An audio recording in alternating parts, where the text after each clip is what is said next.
Good morning, everybody, and thank you for joining us. My name is Kate Piontek. I'm the VP of Operations here at the Wine Growers. First, I just wanted to thank everybody for your flexibility. I know this is not how we originally intended in hosting the Soil Health Symposium, but due to the coronavirus and some of the large gatherings that are being canceled, we just thought it was in everybody's best interest to move to a webinar. So thank you for logging on and being here.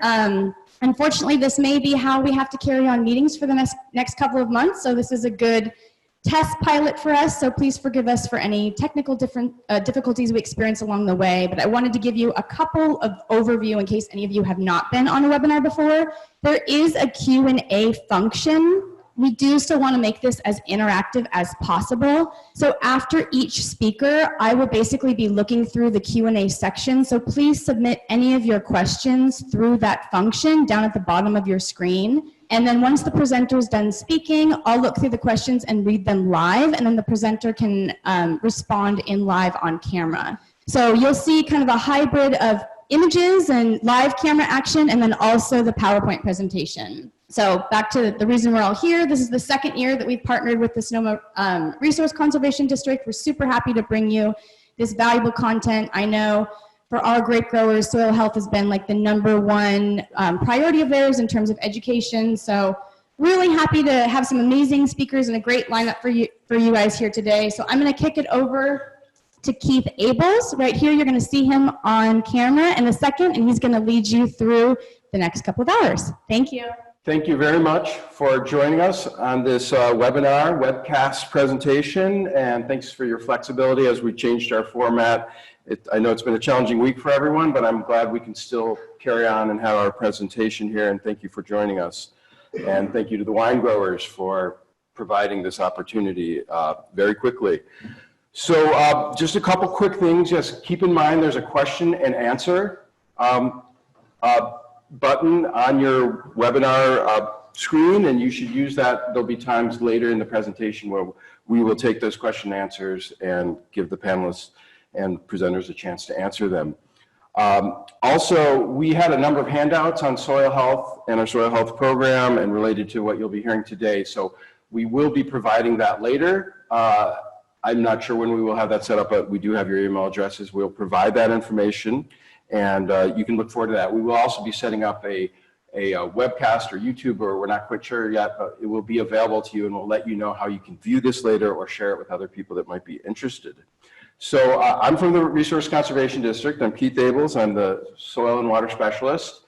And at the RCD, our main role is to help people protect their soil and water resources and to balance production needs with environmental needs. And the soil health program has been a big emphasis of ours the last few years, and there's been a lot of interest, which has been really exciting. And really what we're talking about, we're emphasizing the use and education of cover crops, compost, reduced tillage, and woody plantings like hedgerows and riparian plantings. So we're part of the North Coast Soil Hub, and I encourage you to log on to soilhub.org to find out more. It's 3 counties, 4 RCDs are involved, and we're basically promoting vineyard soil health and good production. So for the North Coast Soil Hub, we have a website that I just mentioned, but there's also a roughly quarterly newsletter that we provide there, and you can go to that site and find more information and more resources that should be of interest to you.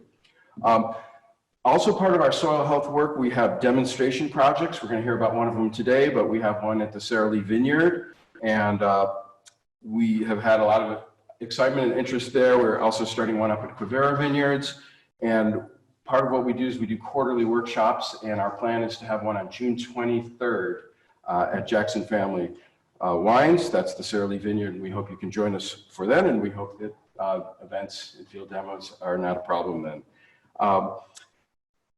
We do have, like I say, we have quarterly workshops. We'll be doing something again in spring and fall. So look, take a look at our website. We'll be emailing you at your email address and through other outreach channels, so you know when we have events like this. We're doing carbon farm plans where we look at a host of soil health practices as well as ways to reduce greenhouse gases on your farm. And also we have something exciting that you should be aware of. We have technical assistant site visits available to discuss soil health practices of all types, and they are free, and we encourage you to contact us. A lot of those site visits then lead to carbon farm plans or to doing designs, stream flow enhancement plans, and in some cases, irrigation evaluations, irrigation system evaluations. So take a look at our website and keep an eye out for everything that's going on. The highlight of today is our speaker, Dr. Patty Skinkis. I feel really lucky that we have her as we started going down this road of soil health, and I was inquiring with the people who are ahead of this in our field in the area. I'm asking, like, who are the people to talk to? Who really knows the most? Who's doing the research? Where are the academics at? I was talking to people, you know, what's going on at UC Davis, and all roads kept leading to Dr. Skinkis. She's really probably done more research in the types of questions in vineyard situations that we're looking at.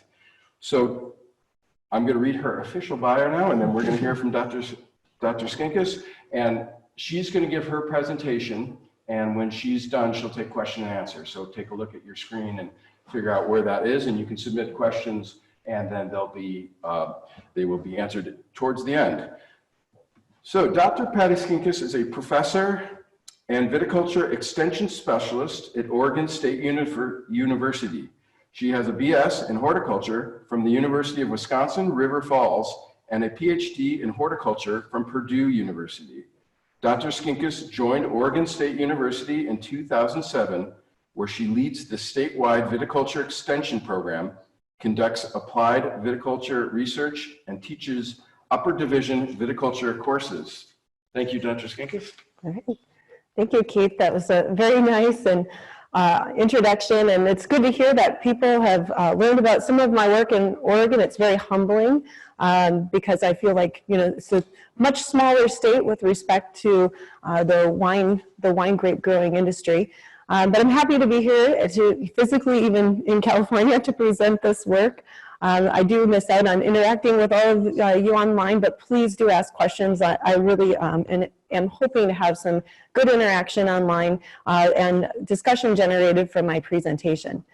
So I talked to Keith at length about vineyard floor management practices that led to the precipitation of the invitation for today's presentation, and hopefully you can take away a few things from what we've done in Oregon.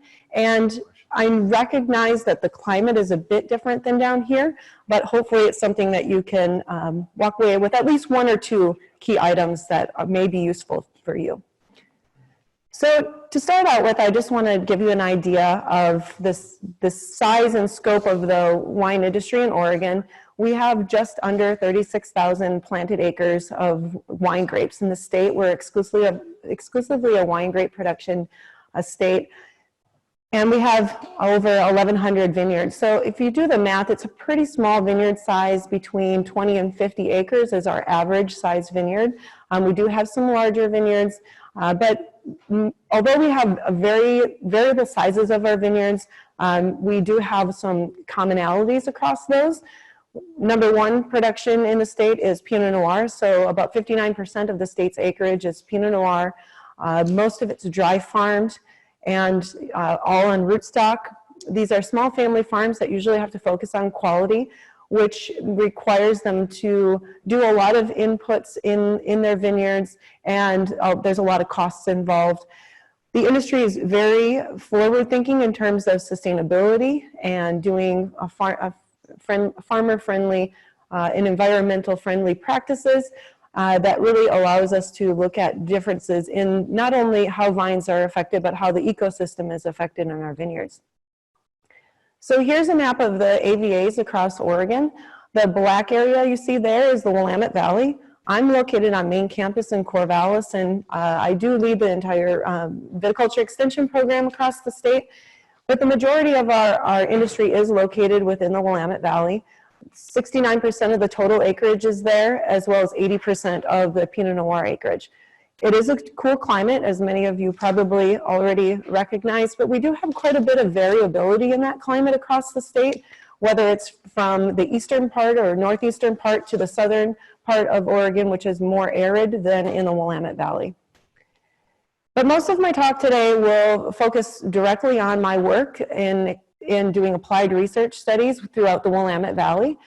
And to give you some context, I wanted to provide you some information on what we're dealing with in our climate. Our long-term heat units for the season, there's about 2,100 heat units, but in recent years we've been a bit warmer at about 2,400 to 2,500 heat units. We get about 40 to 42 inches of rain per year. Most of that's in the winter or early spring, or between fall and spring. And during the growing season, we might get as low as 10 inches or as much as 14 inches of precipitation. So that's quite a bit of precipitation annually and during the growing season by comparison to some other regions. And it means that we can adequately dry farm many of our vineyards. So to give you an idea of the kind of soils we're dealing with in the Willamette Valley, certainly there are a number of different soil classes, but there's kind of three major groupings that we break it down to for our vineyards. The classes are really broken down by their parent material, so either they're of volcanic origin, sedimentary rock, or from marine sediments.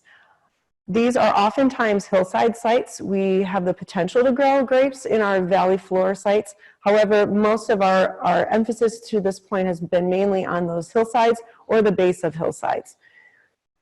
Whether they're on hillsides or in the valley, most of the time we have pretty deep soils that are well drained. So that's kind of the nice thing is, although we have some pretty heavy soils on the clay, the silty clay loam realm, they are amazingly well drained. And even when we dig soil pits in winter, we see that we don't have a lot of standing water in most of the sites. Typically, the surface textures between a silty clay loam or variations on those, and the subsurface texture usually is clay. And so these are just some pictures of soil pits that were done in some of our vineyards a couple years ago, actually by one of the speakers here today. You might recognize some of those. Hi, Josh. So these soil pits were actually mapped by somebody else in the crowd. So in terms of the soils in Oregon, we have pretty high soil organic matter compared to a lot of other wine growing regions, and our pH is pretty low. So usually we're dealing in the 5 to 6 range.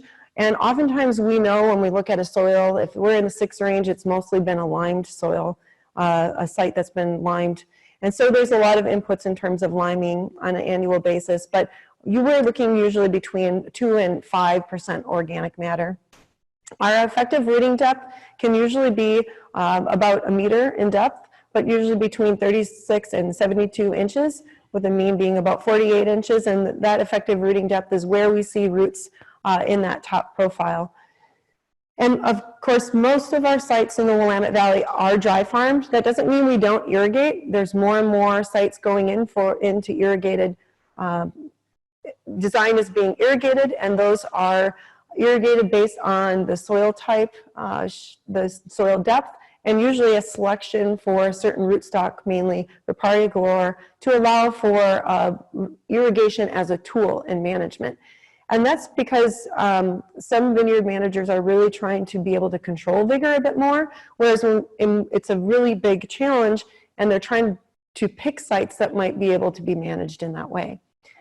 So one of our greatest challenges, some might say it's red blotch virus, others might say it's powdery mildew, but in a lot of cases, a lot of those issues also have to deal with managing vigor. So we have a lot of soil moisture, we have a lot of rainfall, we just get a lot of luxurious growth. From a grapevines perspective, I always think Oregon is like a resort.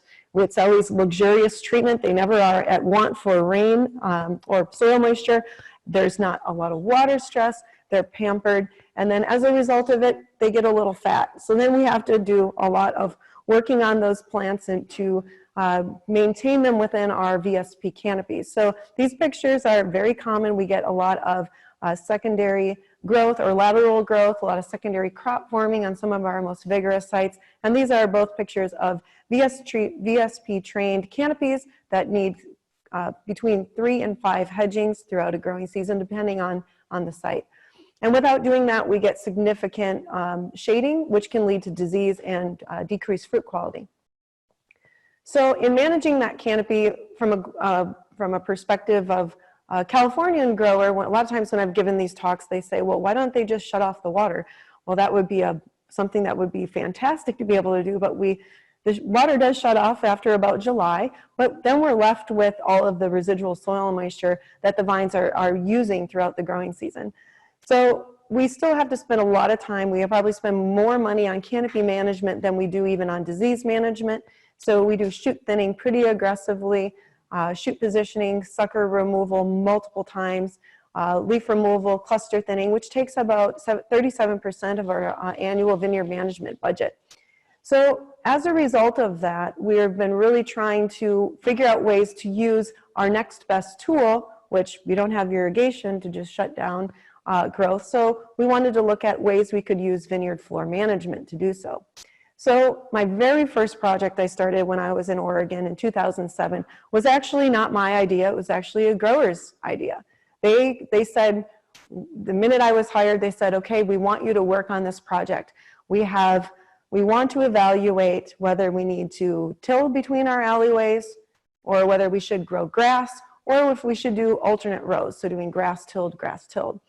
And their main question was what creates the best quality? And I thought, well, there's a lot more questions we can ask than what creates the best quality, questions about whether we need to irrigate more or whether it's even competitive. I was brand new to Oregon, so I had no idea. I was coming from Indiana, so everything on the West Coast was different to me.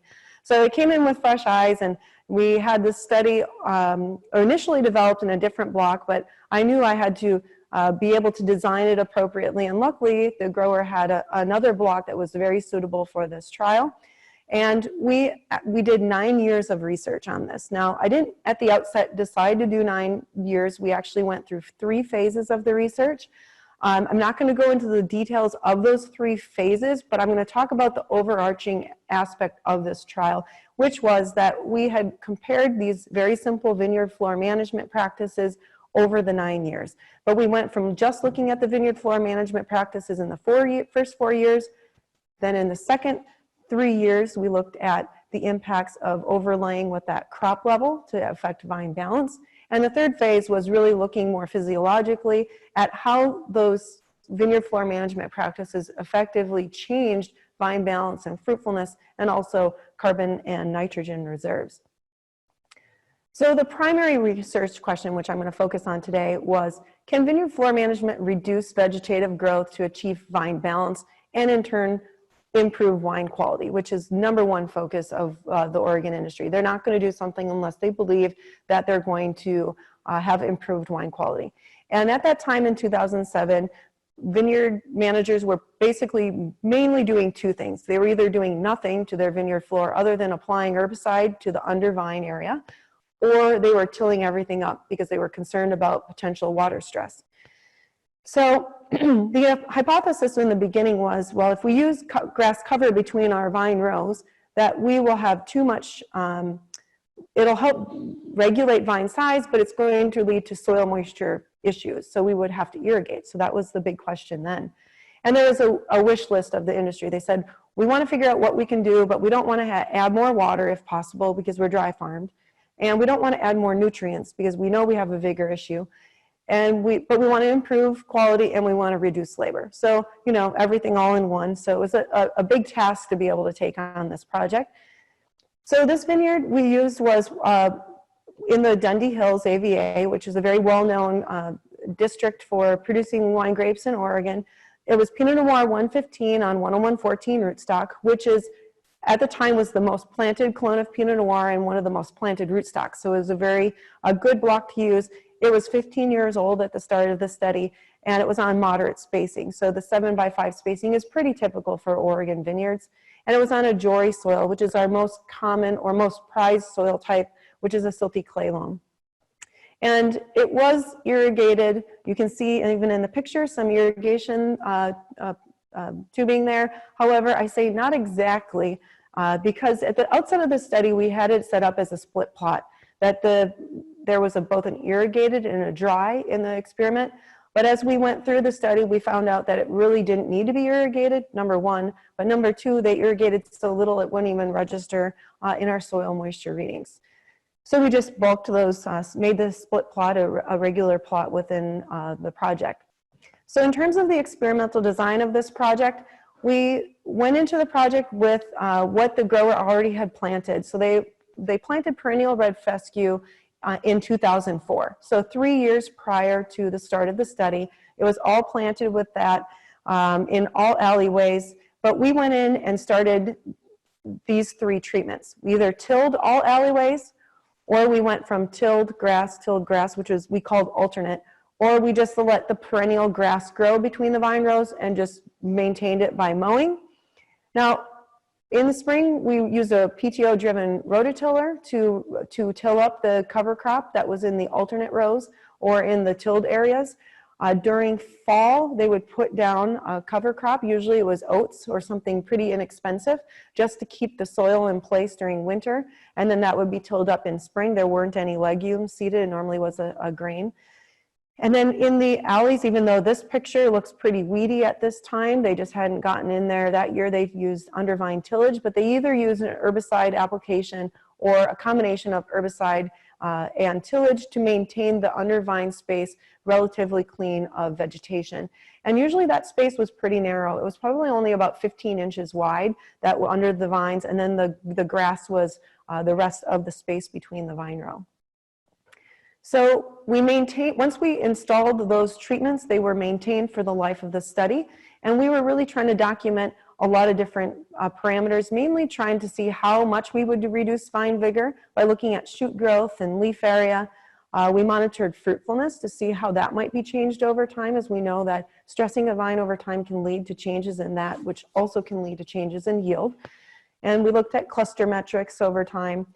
We looked at soil moisture under vine. We did not look at soil moisture between the vine row because this is a commercial vineyard and we figured we would have a lot of losses there, although it would have been fantastic to be able to look inter-row, but we did within the vine row. And that picture there with, you see the yellow top, that's the capacitance probe tube, and that tube allowed us to measure with a probe down from 0 to 76 centimeters.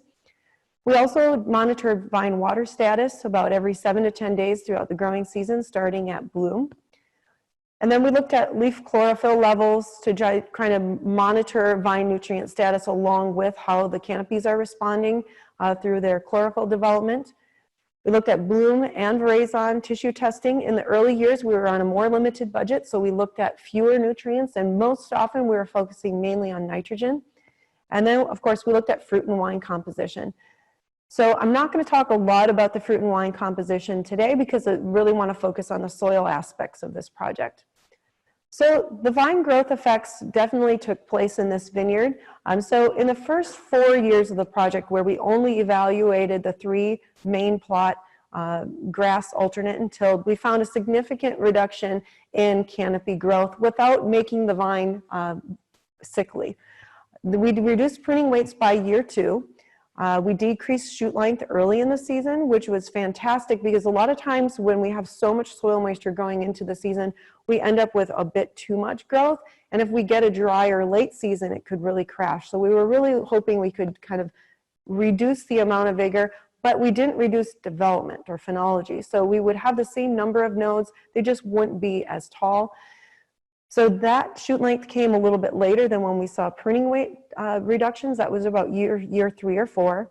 And leaf area was reduced by year 3 or 4. We, in fact, also started to see yield reductions. And when I say yield reductions, this was even based on when they did their standardized thinning practices. So we didn't tell them to not restrict crop. They used their normal practices and went through and thinned pretty lightly. I would say only about 10 to 15% of the crop was removed when they did their cluster thinning, but we did see a reduction in yield at the later stages, so year 4. And we did mostly reduce tissue nitrogen by looking at our bloom and veraison tissue data, and that was by year 3. So the main point was it wasn't drastic and it wasn't immediate. So it took a bit of time for this to occur. Now keep in mind that the grass treatment had the vineyard floor treatment, the grass planted since 2004. So you could even say that it took more than just the 3 years to see a change in at least that grass treatment. But by having tillage, we definitely saw some major impacts. So canopy growth was affected before the yield.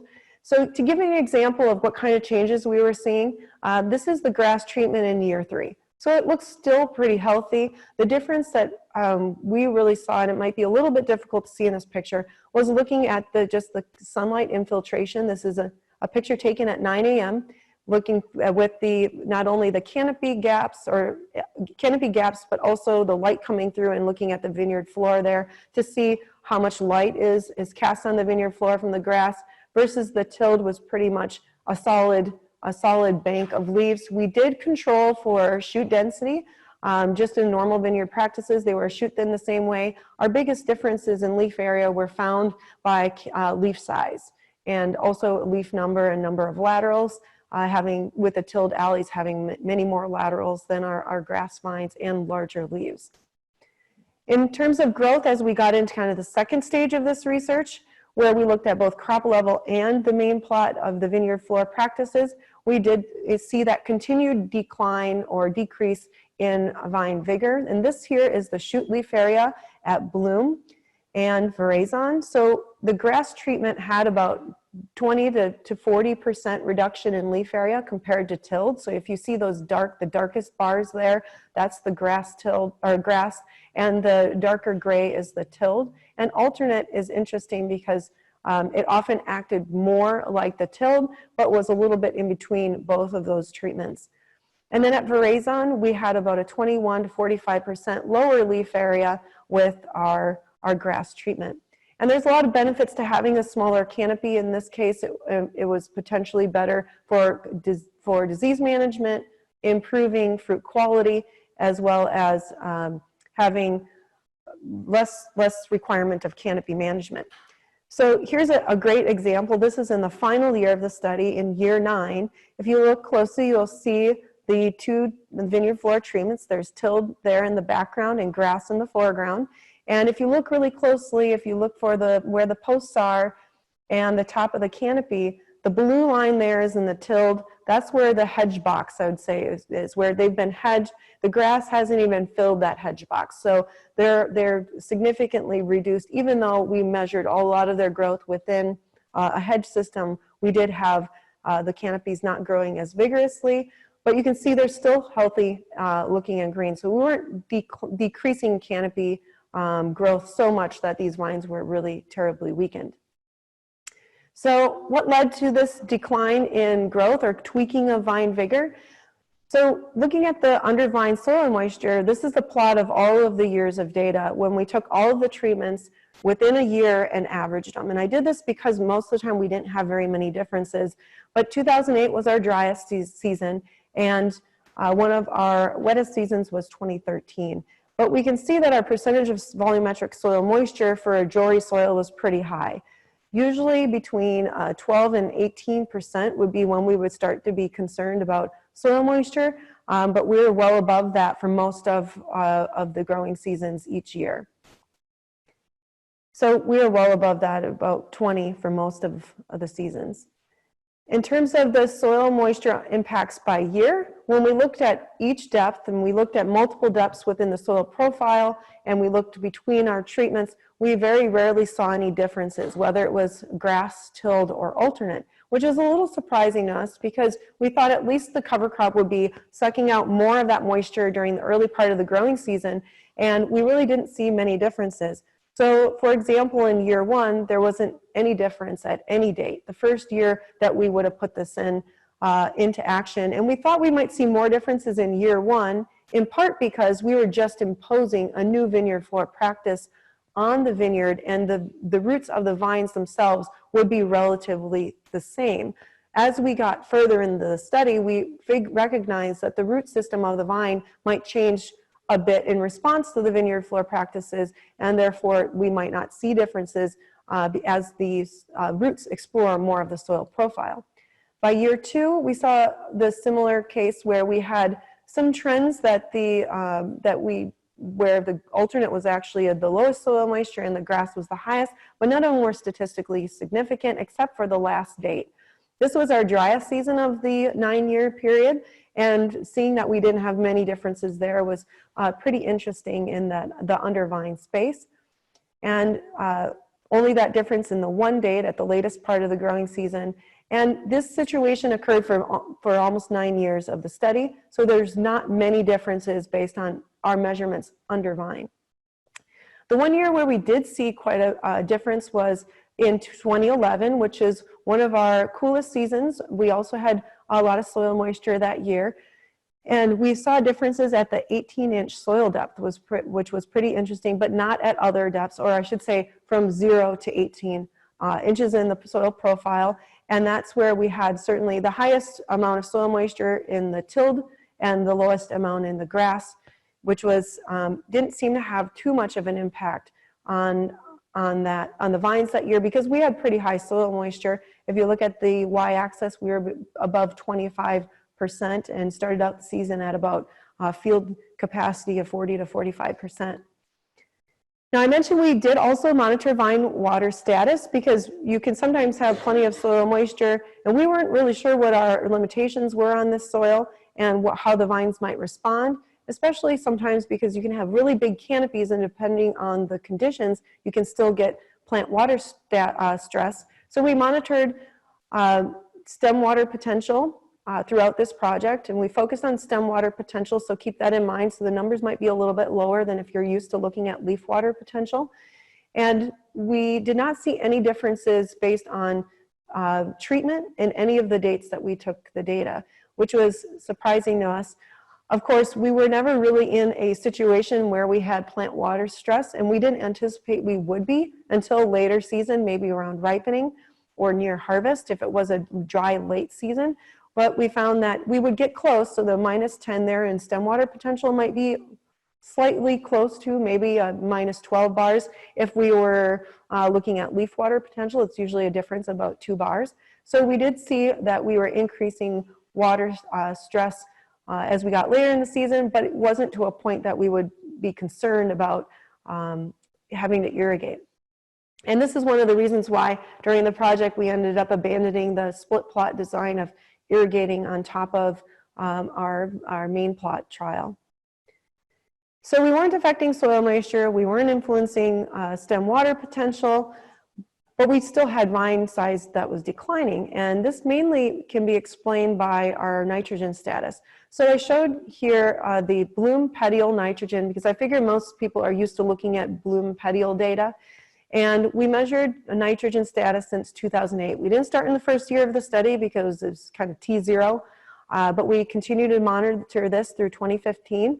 And we had differences by year 3 of the project, so in 2009. And it clearly separated as we would anticipate, with grass reducing the amount of vine nitrogen status throughout the project. So the only year that we didn't have differences was in 2008 and then in 2015, which was very interesting, that why we didn't have many differences in 2015, but tilled had the most. We figure this is because we're tilling in the cover crop. There's no competition with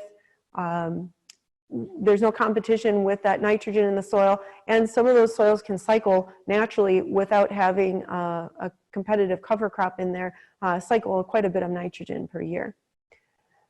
We personally like to look at Veraison leaf blade nitrogen status in Oregon, because we believe that's a little bit more indicative of what our plant health response and YAN numbers will be.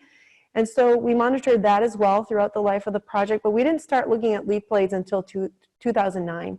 And we found that leaf blades were in fact different each year of the study from 2009 to 2015.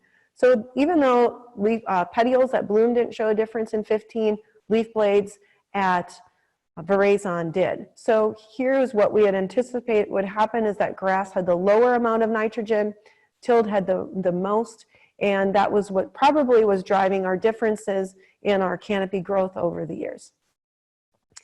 And to partner with what we saw going on in the plants, we saw that follow through to the fruit. So of course, winemakers are very interested not only in growing a canopy, but growing these grapes. And especially in Oregon, they want to have YAN in the fruit when it comes off of the vineyard. They don't want to have to supplement that in the winery because concerns over quality and off aromas that can develop. So we monitored YAN very closely throughout the entire project. And we didn't we had differences in all years with the exception of 2007. So the very first year of the project, we didn't have differences, but in all of the years, they separated very clearly that grass had the lowest amount of YAN, yeast assimilable nitrogen, alternate was right in the middle, and tilled had the most. In many cases, we found that when we produced wines from this study, we did not have any stuck fermentations. Now, I should mention that the YAN levels that are reported here are based on us using fruit samples that we press to juice and run YAN on right away. So it might be underestimating the amount of YAN compared to what might be extracted from Pinot Noir when it's processed normally in a winery. So they might have been a little bit lower than what those YAN numbers would be. But prior to going to our ferment and getting must samples, we definitely saw this separation as well for our research winery data. And I put the line in there for kind of the commonly used metric for what's the baseline YAN that we're looking for at 140 milligrams per liter. And you can see most years starting in year 2 onward, we had the grass treatment was below that level. In terms of the other nitrogen impacts on the vine that we noticed, I mentioned that yield was affected by about year 4 of the study. And we saw that this was probably linked to a change in fruitfulness, which is also related to vine nitrogen and carbohydrate reserves. We did not measure those things in all of the years. We measured those in the years of 2014 and 2015. And we saw that to be true, that we altered our carbon trunk and root carbon, as well as, or carbohydrates, as well as our nitrogen reserves. But we see the impact starting in year 5, that we have a lower amount of fruitfulness in the grass vines, and we could literally see this when we went through and did our counts and measures of the inflorescences, smaller inflorescences, and good fruit set within there, and it really didn't affect yield too much because they were crop thinning anyway in most of that vineyard. But the interesting thing to note is that the vegetative growth was affected by year 2, but the yield was not affected until year 5. So it's very clear that this impact of the vineyard floor management practices would be affecting growth before fruit composition would be affected, or fruit yield would be affected. So from this study, we learned a lot of good lessons. It was the first kind of study like this that the industry had been involved with, and it really gave them an idea of how they can moderate their vineyard in their vigor in their vineyard, even without irrigation or supplemental nutritional additions. We did not add any nutrients to this project during the 9 years of the study. The only nutrient that was added was boron, and that's because we have a low, usually have pretty low boron in Oregon, so it was foliar boron was the only nutrient added. A lot of people learned good lessons from this project because people would kind of use the field for irrigating if they had water available to them, and they started to think about that more critically, that maybe you don't need to irrigate in those instances just because you have grass between your vine row. There were no water stress differences either. And we believe that's because we had sufficient soil moisture for most growing seasons to get through all of the season without being at a deficit. And the reduced vine nitrogen status really suggests that the grass is competing for that nitrogen directly, but also that we might have more nitrogen available by the vegetation that grew in winter. You know, Oregon, it rains so much in winter that even if you don't plant a cover crop, something's going to grow. Usually it's going to be Poa annua. And that will be adding back some nitrogen to the system through tillage. And we also recognize that it might have fundamentally changed our root systems between the two, from grass, alternate, and tilled, to explore different levels of the soil. And we believe that's why we were starting to see some lack of differences as we got later into the project, because they were actually balancing themselves out. And we did do a lot of measurements of photoassimilation and stomatoconductance in some of the later years of the project. And we were trying to quantify whether we were changing water use efficiency, recognizing that if you have a bigger canopy size, you might be also demanding more water use, and in certain years might lead to more water stress. But we weren't able to see very clear differences in water use efficiency, in part because the plants were automatically adjusting to their growth, probably through that root growth. But from this study, what happened, what did growers start doing after they learned from this work? Well, alternating tillage and perennial grass is the most common vineyard floor practice to date in our vineyards. There's some cases where they'll differentially start to apply vineyard floor management, so kind of like variable rate irrigation. We don't really have that ability, so we do variable application of vineyard floor practices throughout a vineyard to be able to adjust vigor accordingly. So where you have vigorous spots, you leave grass in and alter the width of that weed-free zone under the vine as well. But of course, the findings of this work still need to be brought up. I feel like I give a lot of these talks about this project in in the early years of the project, but as we get into this era of no-till or no herbicide use, we're starting to remind growers about, well, here's what can happen if you don't control your undervine space or if you're going to go to no-till. So this is just a picture from last spring, 2019, when a vineyard, and this wasn't just one vineyard, but many vineyards in the Willamette Valley decided that they were going to go away from herbicides, let their undervine weeds grow, which can be a big challenge in Oregon. You can see this is early May, and look at the grass growth up to the heads of the vine. And they did alternate row tillage because they wanted to manage water stress. So it's going to be a concern long term that when you have that much vegetation taking soil moisture out, it can be a concern. Also, in terms of vineyard floor management and how we can apply it to a red blotch situation, here's a vineyard that I was working with that had significant water stress. It's a dry farm vineyard. It has red blotch. This was at harvest in 2018. We really recognized that it needed some boost in vigor, and we recommended that they go in and do alternate row tillage and plant some a cover crop in between. 2018 was a year where we had about 11 inches of rain during the growing, or 11 inches fewer of rain for the growing season than normal. So we were drier than normal, and we recommended that they go in and change their vineyard floor practices. And this is what the canopies looked like on the same date, harvest that same time in 2019. So it made a major difference to that vineyard. Now, how about young vineyards? So I wanted to share with you a couple things that we did in Oregon for vineyard floor management of young vineyards. So it's very common in Oregon to have vineyard floors planted to perennial cover crop, like shown here, and they maintain weed-free space in the vine row. But this is in most of our vineyards where we also have irrigation. There's some vineyards now going in areas where they have no irrigation available to them at all, and most of them want to go to complete tillage. They don't want to have any cover crop to compete with it, and that's kind of the standard practice in most, was before maybe 2010. And our soil and water conservation districts started getting really concerned about that because we have a lot of hillsides with no vegetation on them. And so we did a study where we wanted to grow cover crop and use it as a mulch in a dry farm vineyard system and see what would happen. We grew crimson clover and cereal rye in a 4-year study. We started growing this right after we had planted those vines. So you can't even see the vines there. That's me standing there. This is the amount of cover crop biomass we were able to grow from a fall 2000, I think it was fall 2008, and this would have been spring 2009, right before we mowed that cover crop.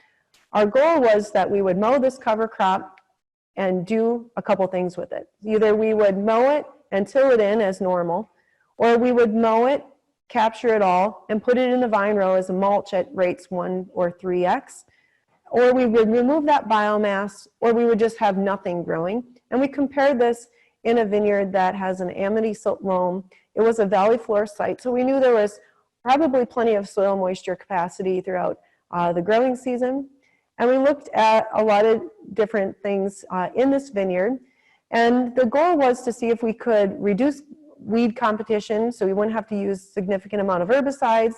We could improve soil moisture and maybe even get the vines up and established quicker.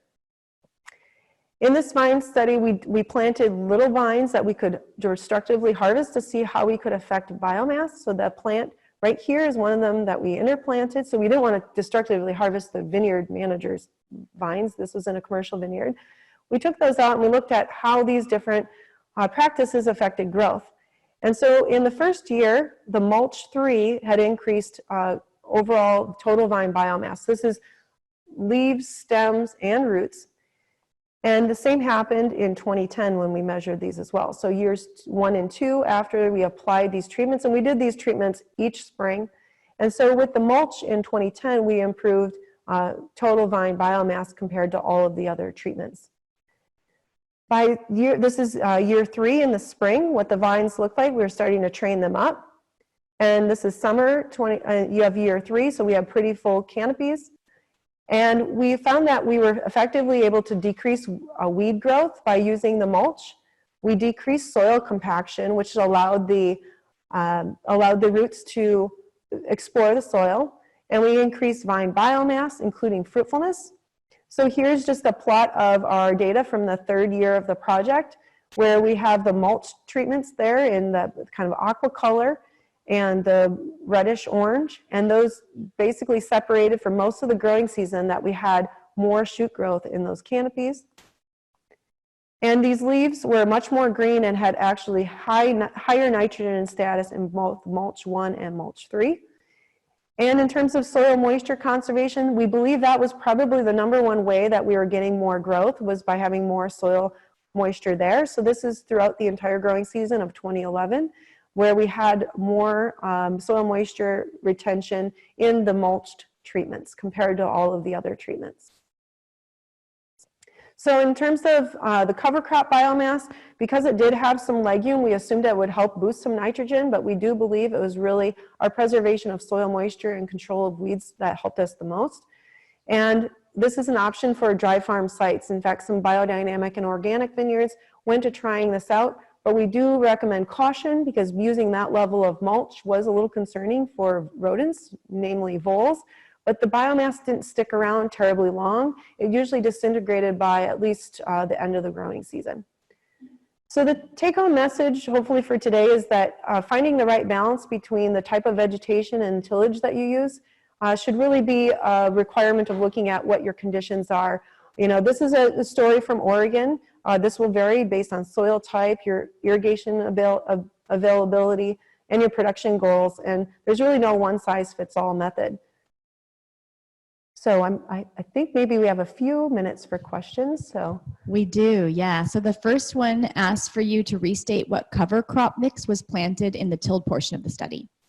In the tilled portion, we usually put down oats, just a typical oats. And what normally came up was oats and some volunteer vegetation, and often Poa annua or annual bluegrass, which is what oftentimes comes up in the Willamette Valley. It's the grass seed capital of the world, so pretty much we have a lot of grass seed endemic around, so if anything, it's a lot of grasses that are growing rather than broadleaves in terms of volunteer vegetation. Okay, and the next question says, with a push towards reduced tillage and herbicide, we're moving towards perennial undervine cover crops. What is your experience with undervine cover crops and their ability to reduce vine vigor, soil, plant water status, weed control, etc.? So we have a lot of interest in growing short-growing, non-stressful to the plant perennial cover crops, but I haven't done any studies on those. The only experience I have with them are from looking at vineyards where we have, where they basically let everything be wall-to-wall cover, whether that's planted or volunteer grasses. And we find that you've got to be very careful with undervine management, because that can significantly reduce vine nitrogen status and water status much quicker than if you don't manage that space. And there's studies that have shown that as well, especially when it's young vines. It could be a major concern. So I would say if we had done wall-to-wall cover, we would have seen more drastic effects quicker. In terms of what to grow, that's a great question. I'm not sure what would be optimum to grow to reduce that amount of stress to have a wall-to-wall cover. All right, the next one is, they say you see your yield starting to come back to similar levels in the last year. Could this be evidence there is some sort of adjustment period where everything is balancing itself out, especially nutritionally? Would you expect yields from no-till grass to continue to be significantly lower than tilled, even though it looked like they were closer in the end? So that was a very curious year because 2015 was our highest crop level year ever. And that might have been what threw us off in that year, but I would have suspected that it would create more differences within that project. So it's hard to say for sure. If we had continued going with that project, it would be interesting to see, but I can tell you that the owner of that vineyard maintained some of those treatments in place, and it seemed like they have variable response. It's not that they have 100% the same at stage, but it does lead to question how going further in the study it might have been impacted. It might have been just an effect of the year. Okay, the next one said, when growers implement alternative row tillage with perennial grass cover in Oregon, how many years does the row planted to perennial grass remain untilled? So they keep it a pretty long time. Some people may choose to change it out, especially if the stand starts to have encroachment of other weeds. So in this study, we did not control for that. We didn't replant the grasses, but oftentimes you'll see that you get a weed shift. So we did see some perennial, in the perennial grass, some weed species come in, and that's very common to see. And some growers will go a pretty long time before they would renovate that grass alley. Okay, and do you have a baseline soil for organic matter on these different plots? Was organic matter measured at the end of the study? We never measured organic matter in the soil. We know that for jewelry soils, we probably would be around 4 to 6% organic matter, but we didn't measure that specifically in this project. And if we had measured in the beginning to the end, I doubt it would be any different. In the young vine study, we did measure a lot more soil parameters, and we expected a lot more changes in that study, and we found very little. And we believed it was because that site was previously a grass farm, and we would never make a dent in that carbon or that organic matter with the level of change we were making. Yeah. Okay, the next question is about dry farming. They say, I run into a lot of dry farmers that do what they call dust mulching. Their belief is that tilling the soils will reduce moisture evaporation from the soil. Does this actually influence or reduce evaporation of moisture? So that's a great question. I believe that might be some of the reason we don't see as many differences with our tilled treatment. And in some years, we actually see a trend towards the tilled treatment having more soil moisture than or less soil moisture. So it's hard to say because we didn't measure the soil moisture of the alleyway, but that's a great question. That's something that I'm planning to hopefully look at in the future with a new trial that we're starting where we're looking at alleyway soil moisture that we weren't able to do in this study. And then can you till your undercover crop rather than disc it in? The undervine cover crop? Mm-hmm. The undervine cover crop, most of the time they're using a French hoe or some other sort of mechanical means. It's hard to say whether, most people aren't rototilling their undervine. They're usually using some form of cultivation. Now, in the alleyway, they could use disking or rototilling. Disking will leave bigger clods that are harder for workers to walk through than rototilling, and that's why their vineyard that we worked with chose rototilling. And then can you please explain how tillage affects soil moisture content? So the tillage in this case didn't influence undervine soil moisture content. In terms of what it has the potential to do is remove a cover crop that could substantially pull out more soil moisture, but in some cases it could also lead to loss of soil moisture, especially in the upper layers of the soil, just by evaporation. So it really depends on the soil type and when it's done. We always did our tillage early spring, so shortly after or around bud break, and then it was retilled if any weeds grew. So we did choose to use that as a management practice throughout the vineyard. And then did you look at the effects of grass cover crops on soil pests, and do you suspect there's any effect? We did not look at soil pests, and I'm not sure what pests they would be referring to, but we did not quantify that. And I don't know that we would have a major impact. The one thing we did look at in the young vine study was compaction. And of course, worms aren't pests, but we didn't quantify earthworm activity, but we did see a lot of difference in that study where between the unplanted, so where we had no cover crop versus where we grew a cover crop or mulched, we saw a much fluffy, shall we call it, soil, but we didn't measure any pests or issues there. And then has there been any research on different management strategies regarding perennial grasses and how it affects soil moisture or vine vigor? You mean different, I'm guessing they mean, Height. okay, mow height. So we didn't add that as a layer of a question in this study, but I would imagine, and I haven't seen studies looking at mow height specifically, but I could see that, you know, the general rule of thumb is that a grass will affect, its root system will be altered by how it's managed in terms of mowing. So if it's shorter, it's going to have a more shallow root system than if it's let to grow long. And so we do have some growers in the Willamette Valley who will choose to not mow their grass cover until it's pretty tall, just to suck out more soil moisture out of the system. And it will also take nitrogen out of the system when it does that. And it does work, and that's why we recommend, if it is going to be seemingly a dry season, that they mow earlier to kind of control that rather than waiting too late. And then can you clarify the difference between 1 times mulching and 3 times mulching? So the one times rate was basically taking the amount of cover crop that was grown in the alleys between the vine rows and just putting that on. That became our one rate. And our 3x rate was taking that amount and multiplying it by 3. So it essentially required that we take cover crop from other areas of the project and add that where we were taking it off other sections.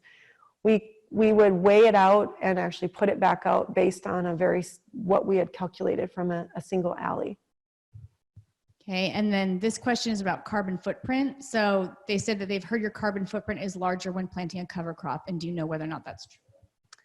I haven't quantified it in terms of, we would have to compare it to what it's being compared against. So if you're planting a cover crop, and if it's a permanent one that's going to be in the ground a long time and it's going to become a no-till, then it's probably less of a concern than if it's a one that's going to be tilled in repeatedly.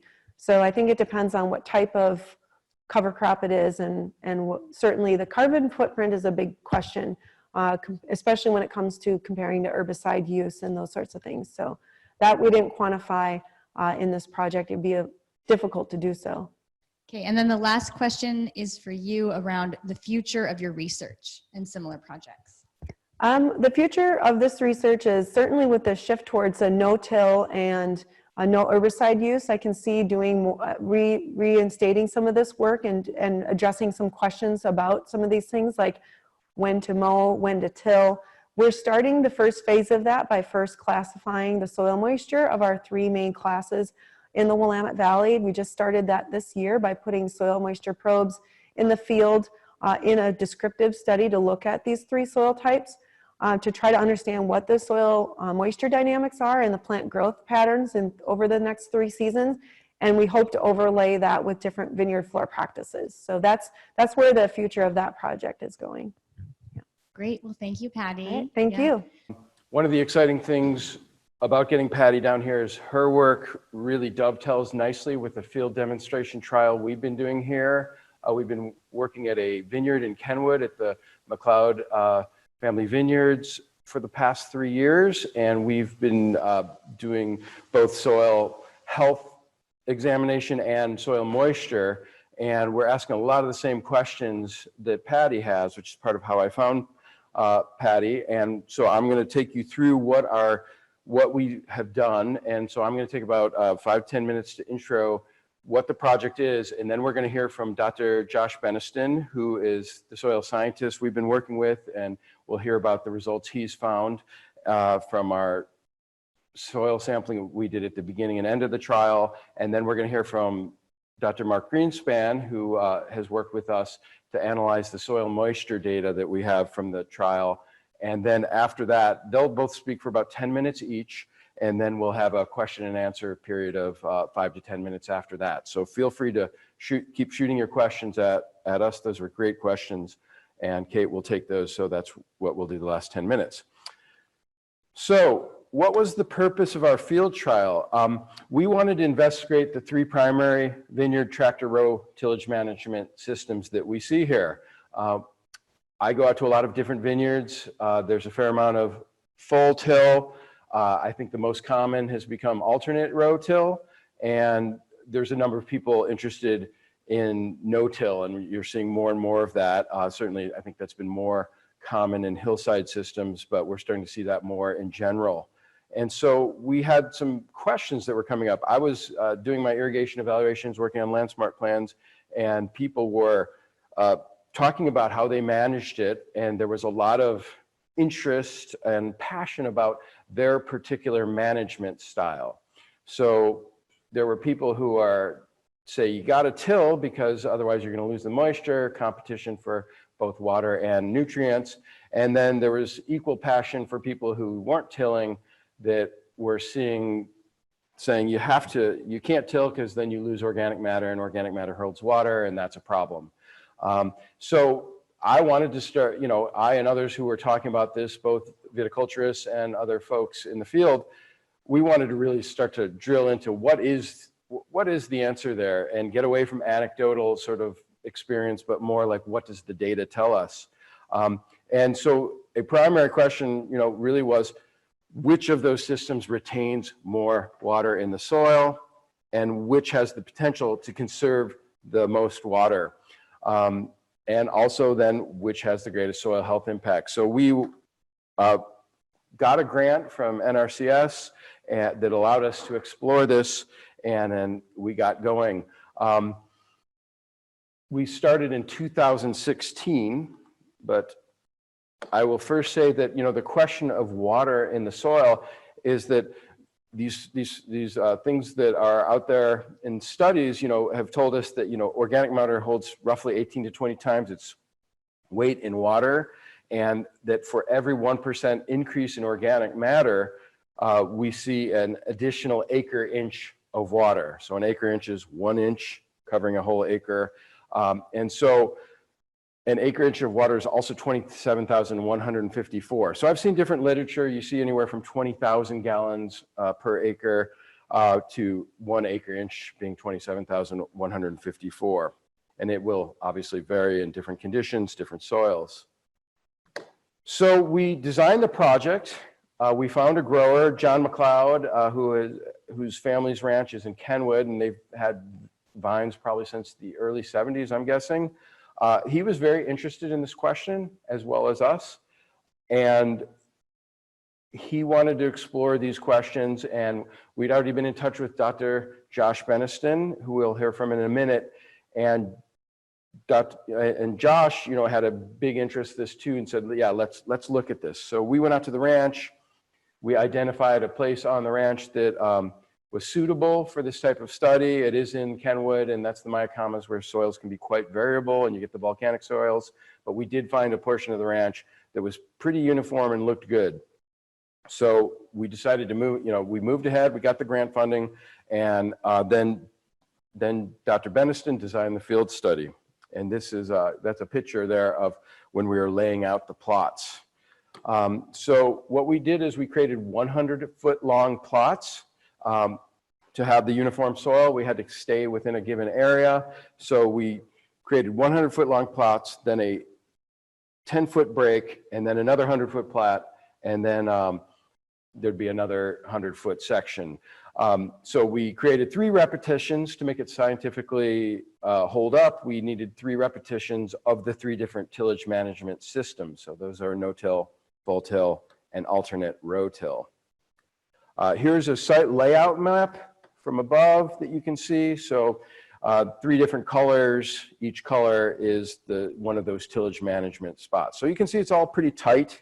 That if I were to do another demo study, it'd be good to have full rows in one management. That did create some challenges along the way, but this is the field layout, and that's what we went with and pursued throughout the project. So when we put the tillage treatments in place, it was fall 2017. It was right after the fire. The fire actually burned 150 feet away from this, so the project was in danger right as we were about to start, but we got it in. I we had to manually put the cover crop in. I broadcast it with a manual spreader. And as the first rain was starting to come down in 2017, we used OSB plow down from LaBallesters, which a lot of growers used, at 50 pounds an acre. Tillage treatments were implemented each spring and fall through spring 2019. And then alternate row plots switched which side was tilled and which side was mowed in spring as well. We did soil sampling starting in 2017 before we implemented the treatments. We did it at 3 different depths, 0 to 10 centimeters, 10 to 20, and 20 to 40. And we took 3 and 4 subsamples on each side of the road to create a sample. So each side of the row would be a different test that we submitted to the OSU lab. And we were looking at active carbon, total carbon, nitrogen, water aggregate stability. And then we did all the tests again last fall, 2019, and then we added available water capacity at that. But we did leave the 20 to 40 centimeter out because that was really hard to get at, and some of the part of the site, the bedrock, is only a couple feet deep. So it made more sense to go with the other depths, and that is where most of the activity that we're looking for is. So we also had the bulk density samples analyzed at the Santa Rosa Junior College lab, and got those results in the past few months. So we worked with Dr. Greenspan to do the soil moisture content and look at that. We put in AquaCheck probes that range from 2.5 to 4 feet deep. We installed them in February of 2018, and for 2 full seasons, we measured that data with that data logger and a probe you can see in the picture. So I had to go out every 2 to 4 weeks and take those measurements. The probes read every 8 inches, and we ended up focusing on the 30 and 60 centimeter level, which Dr. Greenspan will talk about. He analyzed the data in 2018 and 19. So here's a soil moisture curve. You can see this is when we take the readings and we look at the web interface, this is telling us when it rises up. This is an irrigation event in this case, but then we were looking at the drawdown in the spring is what we ended up focusing on from natural rain events.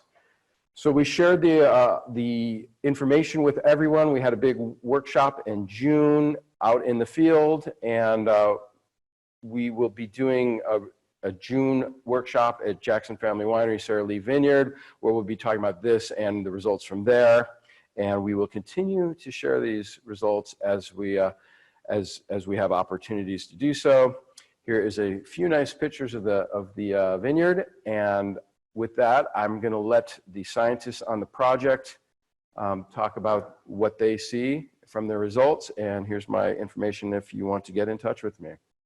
So we're going to transition now to Dr. Beniston. So Dr. Josh Beniston teaches soil science and coordinates the Sustainable Agriculture Education Program at the Santa Rosa Junior College. He has a PhD in soil science from Ohio State University, where he conducted research on soil carbon at the Carbon Management and Sequestration Center. Prior to the SRJC, he was a research scientist at the USDA Agricultural Research Service. Dr. Beniston has supported soil health research and education projects throughout Sonoma County and has surveyed soils for vineyard development and management in several locations. Okay, good morning, everybody. Thank you for having me, and thank you to everybody who is tuning in with us out there and interested. And thank you to the Sonoma County wine growers for making it possible to do this today. So I really am just going to dive into the soil results that we got from the soil sampling we did this fall at this tillage and soil water trial that Keith described here in the Sonoma Valley. And so I'll take just a quick look at the soil conditions at this research site. What kind of soil was it?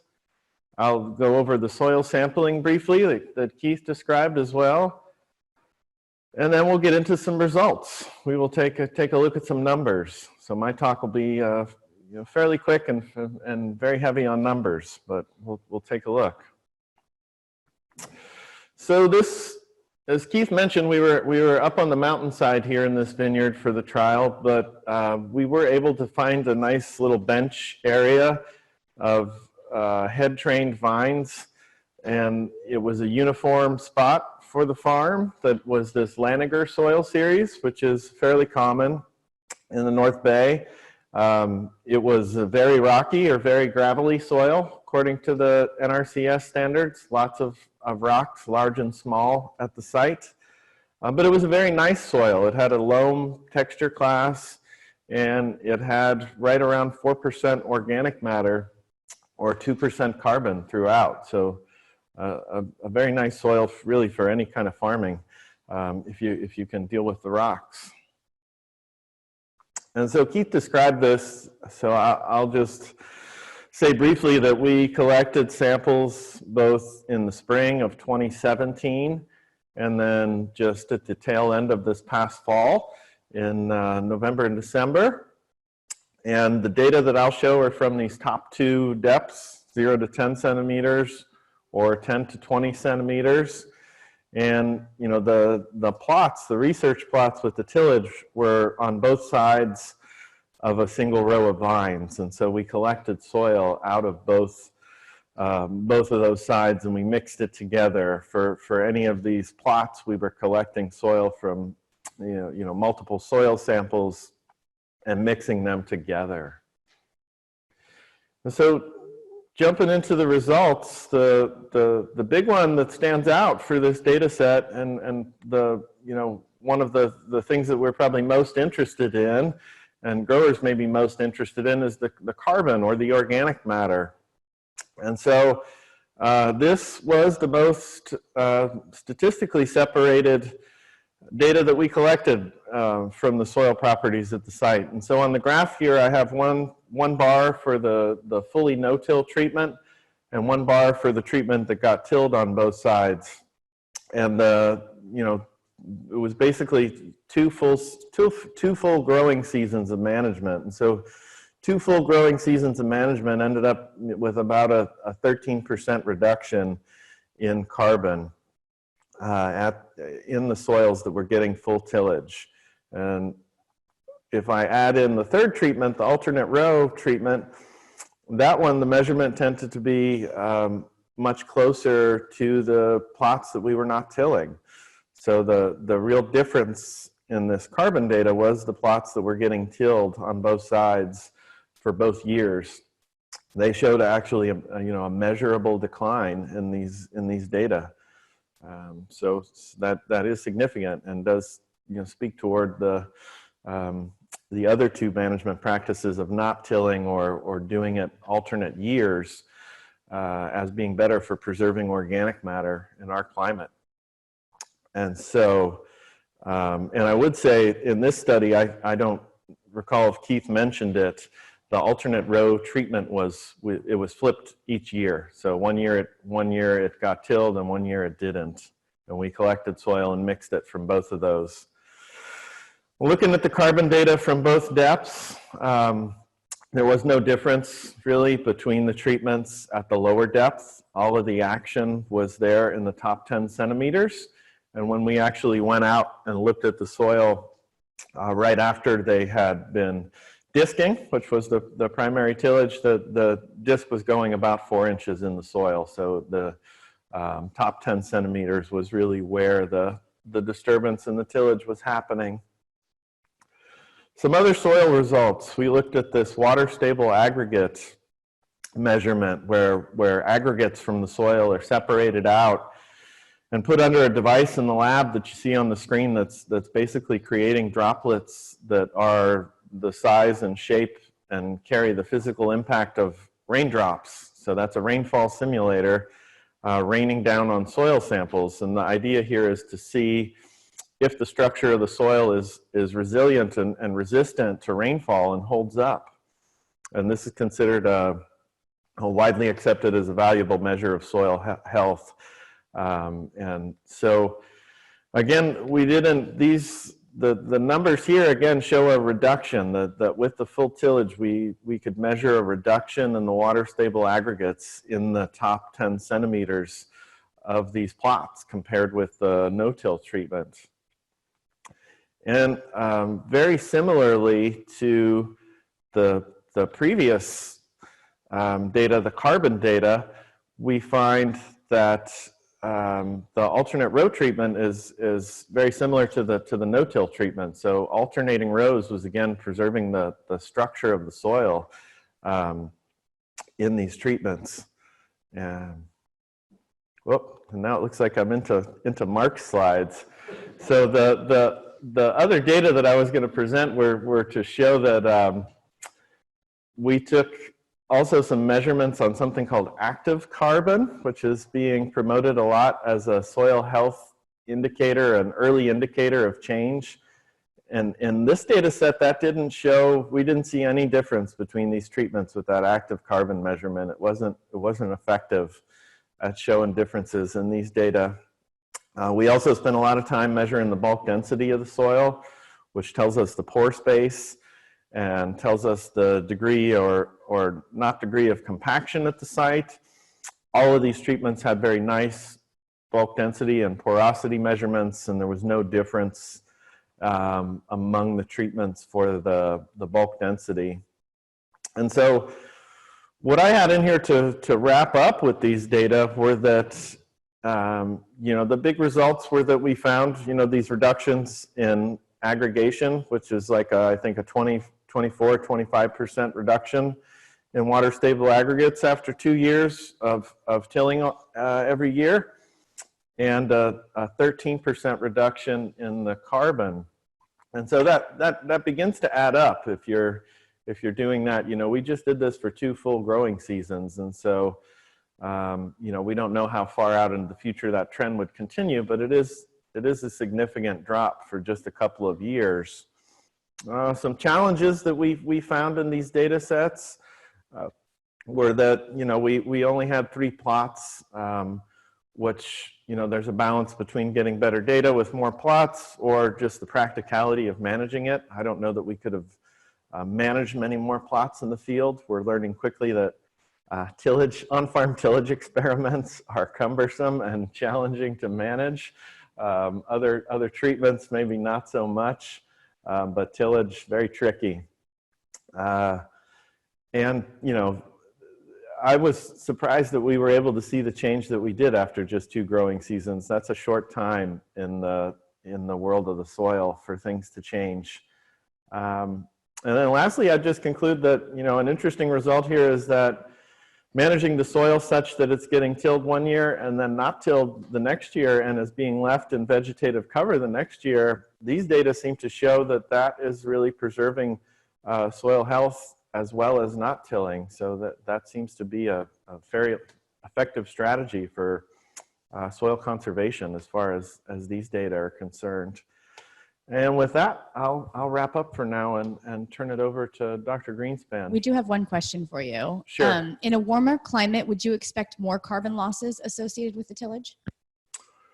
Yeah, that is that's what we know from studying soil carbon around the planet, is that higher temperatures and higher precipitation mean you get more decomposition and things break down faster. And so, so yeah, in general, warmer climates, things tend to deplete quicker.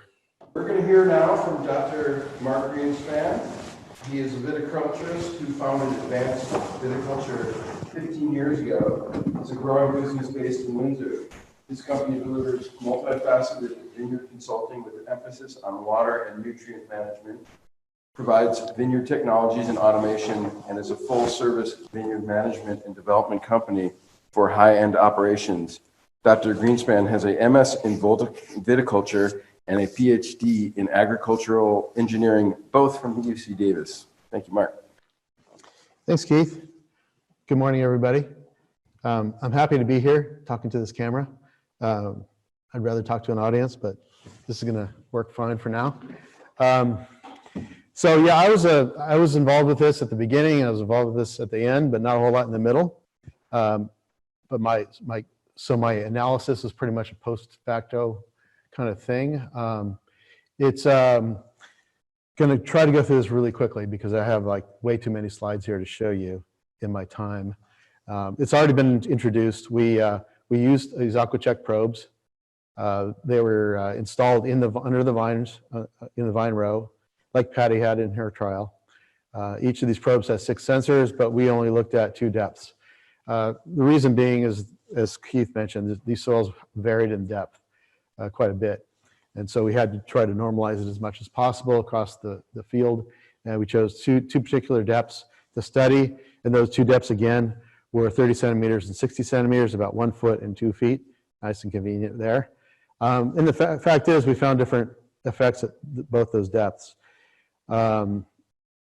Without further ado, I'll just go into the discussion.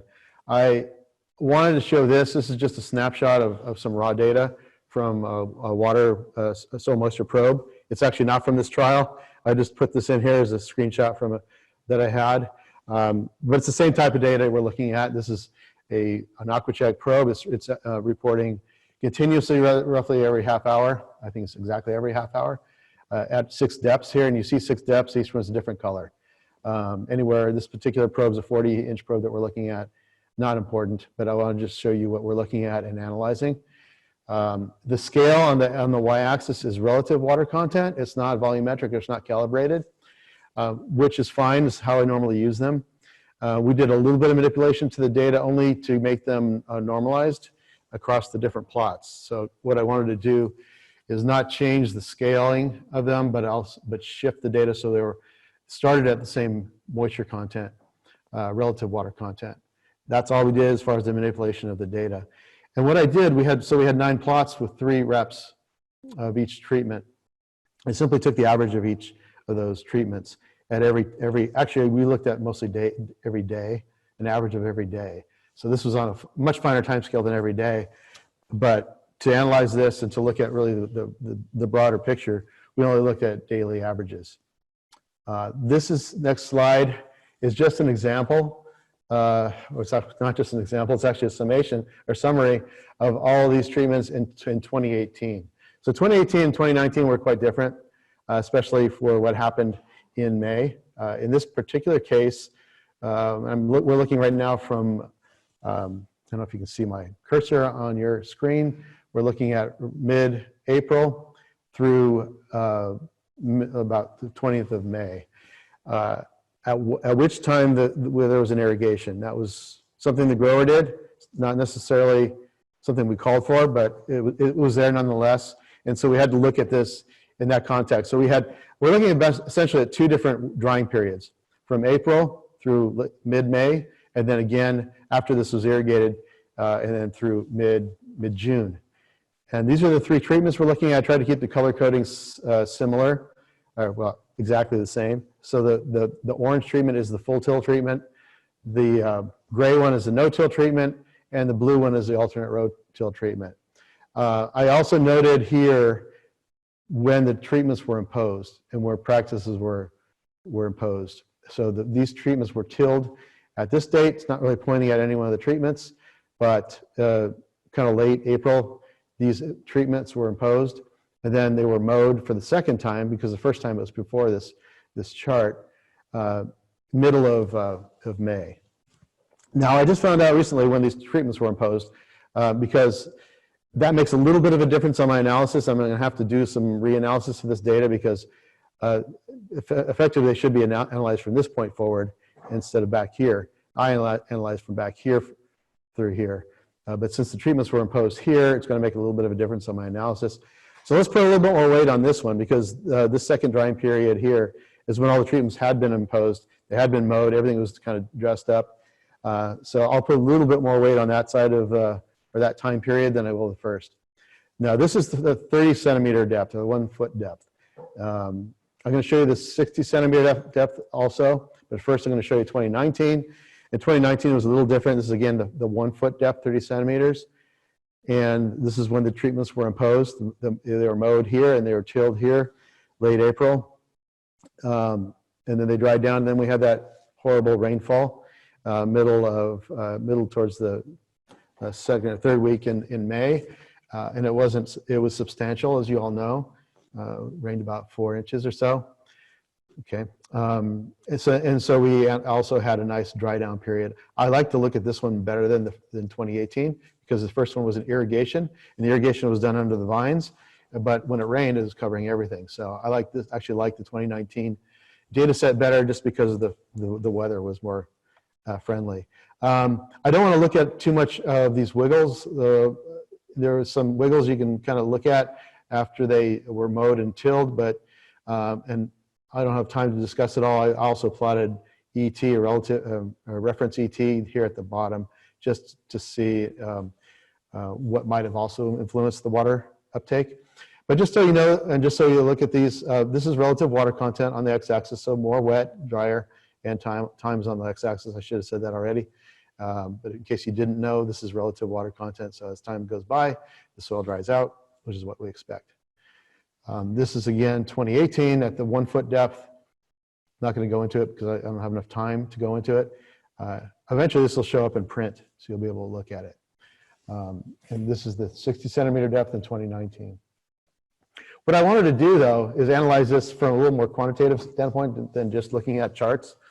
So we looked at the rate of depletion. So simply how much percent relative water content per day is affected by these treatments.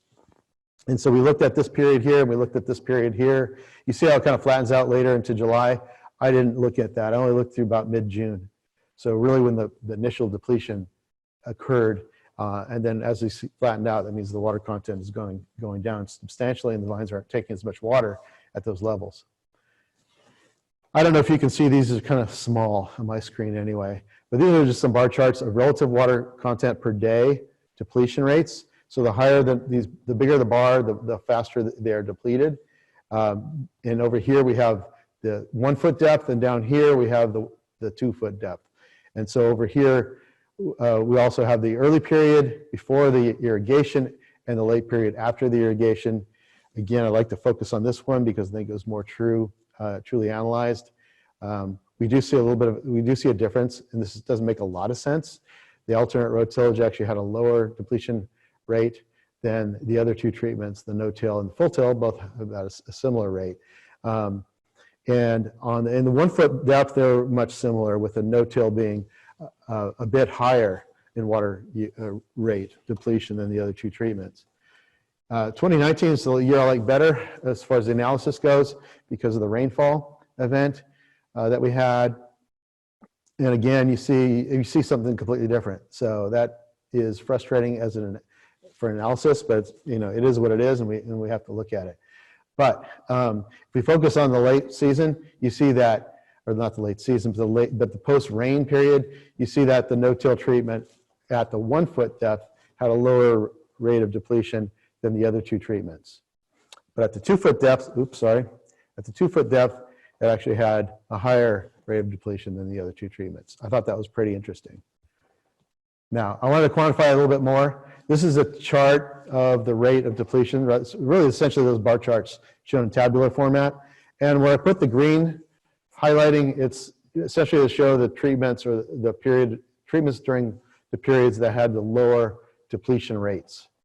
And it's a little bit all over the map. So you see that, and I won't go into this in a lot of detail. I have like a minute to talk.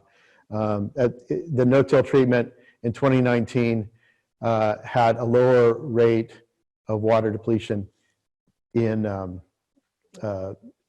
1 foot depth, but a higher rate of water depletion at the 2 foot depth. And to further simplify this, and to come to some kind of conclusion, I took out the alternate row treatment. Alternate row is a little bit, I call it a tweener. It did behave like both, but wasn't really consistent. So I just compared the full till to no-till, and there are some trends here. And if you combine the 2 years, which is what I did down here, you do see what I just told you, that the no-till treatment had a lower rate of depletion at the more shallow soil depth, but a higher rate of depletion than the full till at the 2 foot depth. And if you combine these two depths, 30 and 60 centimeters, you really don't see any difference. I think that's the take home. And that's kind of, I'll jump to the conclusion there for a second, but Really, the take home is you have a higher rate of depletion with tillage in the upper portion of the profile, but you have a lower, but you have a higher rate, lower rate of depletion down below. They pretty much average out to be a wash. At least in this trial they did. Again, it was only a 2-year trial, so not as exhaustive as Patty's talk or project. So I'll just jump to a few conclusions. I'm going to be out of time. I'm out of time. I got another minute. The differences were inconsistent, as we kind of expect with only 2 years of data. I'd love to do this more, but we don't have any funding to do it more, but it's still interesting. There were different effects at the 1 and 2 feet levels. The full till treatment had a higher rate of water loss in the upper foot. And the way I'm thinking about that, we talked a little bit about dust mulching and that kind of thing. Well, you're disturbing the soil, you're going to make it warmer when you have less vegetation on it. And you're disturbing it, it's going to evaporate at that shallow depth more than likely. But it seemed to protect the lower depth. So because there was a lower rate of water loss in the second foot with the full till treatment. The no-till treatment was just the opposite. Okay, we had a lower rate of water loss in the upper foot, but a higher rate of water loss in the second foot. You can come up with a lot of theories here, and maybe I will. I definitely will when I write this up. But for now, it's interesting that if I saw any consistency, it was just that. Now, the alternate row tillage behaved like, I call it like a tweener. It's between the two other treatments. The early spring, it behaved like the full till in the upper foot, and was sort of between the full till and the no till in the lower foot. Now, late spring, when I say late spring, is after the rain or after the irrigation. It behaved like no till in the upper foot and like full till in the lower foot. And I think alternate row tillage is probably the most commonly practiced in viticulture in the North Coast. You have to think about some of the physics involved with the tillage. It's going to create that warm soil in the rows that are tilled, whereas there's vegetation in the other row, and that's going to have an influence, a cross influence, because the tillage is going to create a warmth and raise the temperature at the floor level, and that's going to advect over to the other treatment as well, and potentially create even more transpiration from the cover crop or from the vines. Just speculation. So, but combined upper and lower foot, we really saw no net effect. So that's really my conclusion from this 2-year study, is that there was very little difference in soil water depletion between the tilled and the non-tilled treatments. I guess that's kind of interesting, because I've always thought that tillage would conserve moisture, but in this case, it didn't show that overall.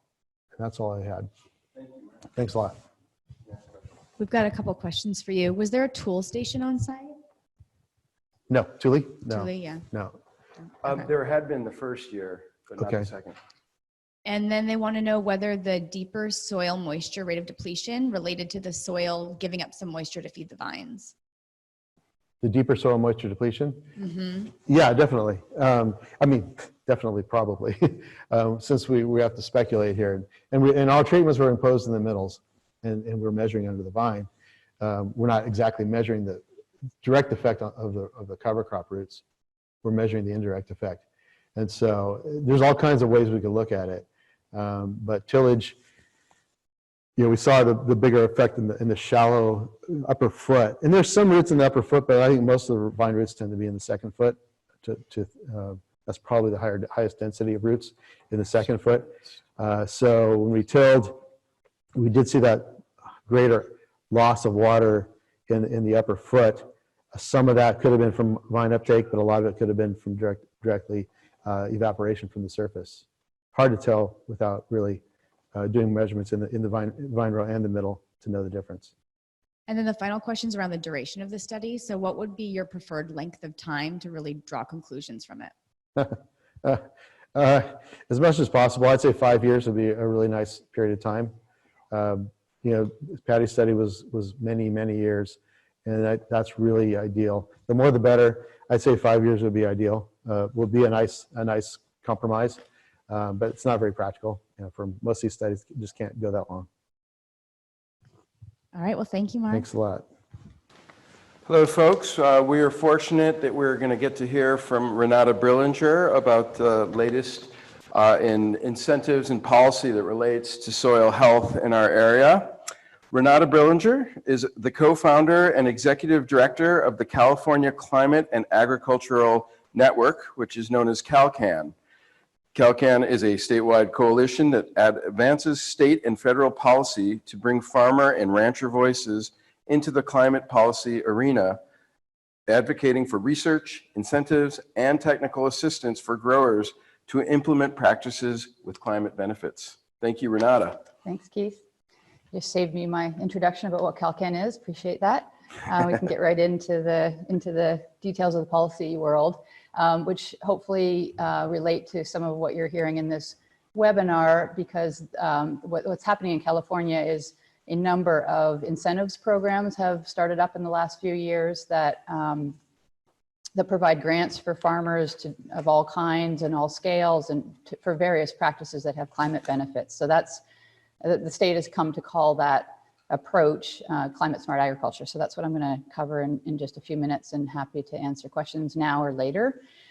So as Keith said, we're a coalition of sustainable and organic ag organizations. We've been together 11 years now, really bringing farmer and rancher voices into the policy space to look for various incentives and removal of barriers to practicing these farming practices that have not only climate benefits, reducing emissions, sequestering carbon, but also a whole bunch of other environmental and health co-benefits. So that's our work. California is really leading the world, I would say. They're not alone, but they're among the top leaders in the world in terms of addressing climate change through policy, and have established some of the most ambitious goals for greenhouse gas reductions. So by the year 2045, the intent is to get to net carbon neutrality economy-wide. And in our opinion, and in the opinion of many scientists, this is only going to be possible if we increase the amount of carbon that's sequestered in soil and plants and reduce emissions overall in the sector. And there's a lot of ways that can be done. Reducing energy and fuel use for all of the reasons agriculture needs to use energy and fuel, reducing nitrogen fertilizer use, producing renewable energy on farms, just conserving farmland from urban sprawl avoids future emissions increases, reducing methane emissions from livestock, and storing carbon in soil and plants. And so recognizing these opportunities, the state has stood up a number of grants programs in the last 5 years, I guess we are into it now, sort of sequenced in, and I'm going to just really briefly describe 4 that we track and have prioritized as some of the most powerful strategies. And then I'm going to hone in on the Healthy Soils program and briefly touch on the water conservation program. So to date, in all 4 of the programs I'm about to describe, there's been over $400 million either spent or budgeted to get into the hands of farmers, get into the pockets of farmers and ranchers to do these practices. It's an extraordinary investment. Not nearly where we need to be to address the climate crisis, but we're making a dent. So one of the programs is the Sustainable Ag Lands Conservation Program, or SALC. This is the world of acronyms, just so you know.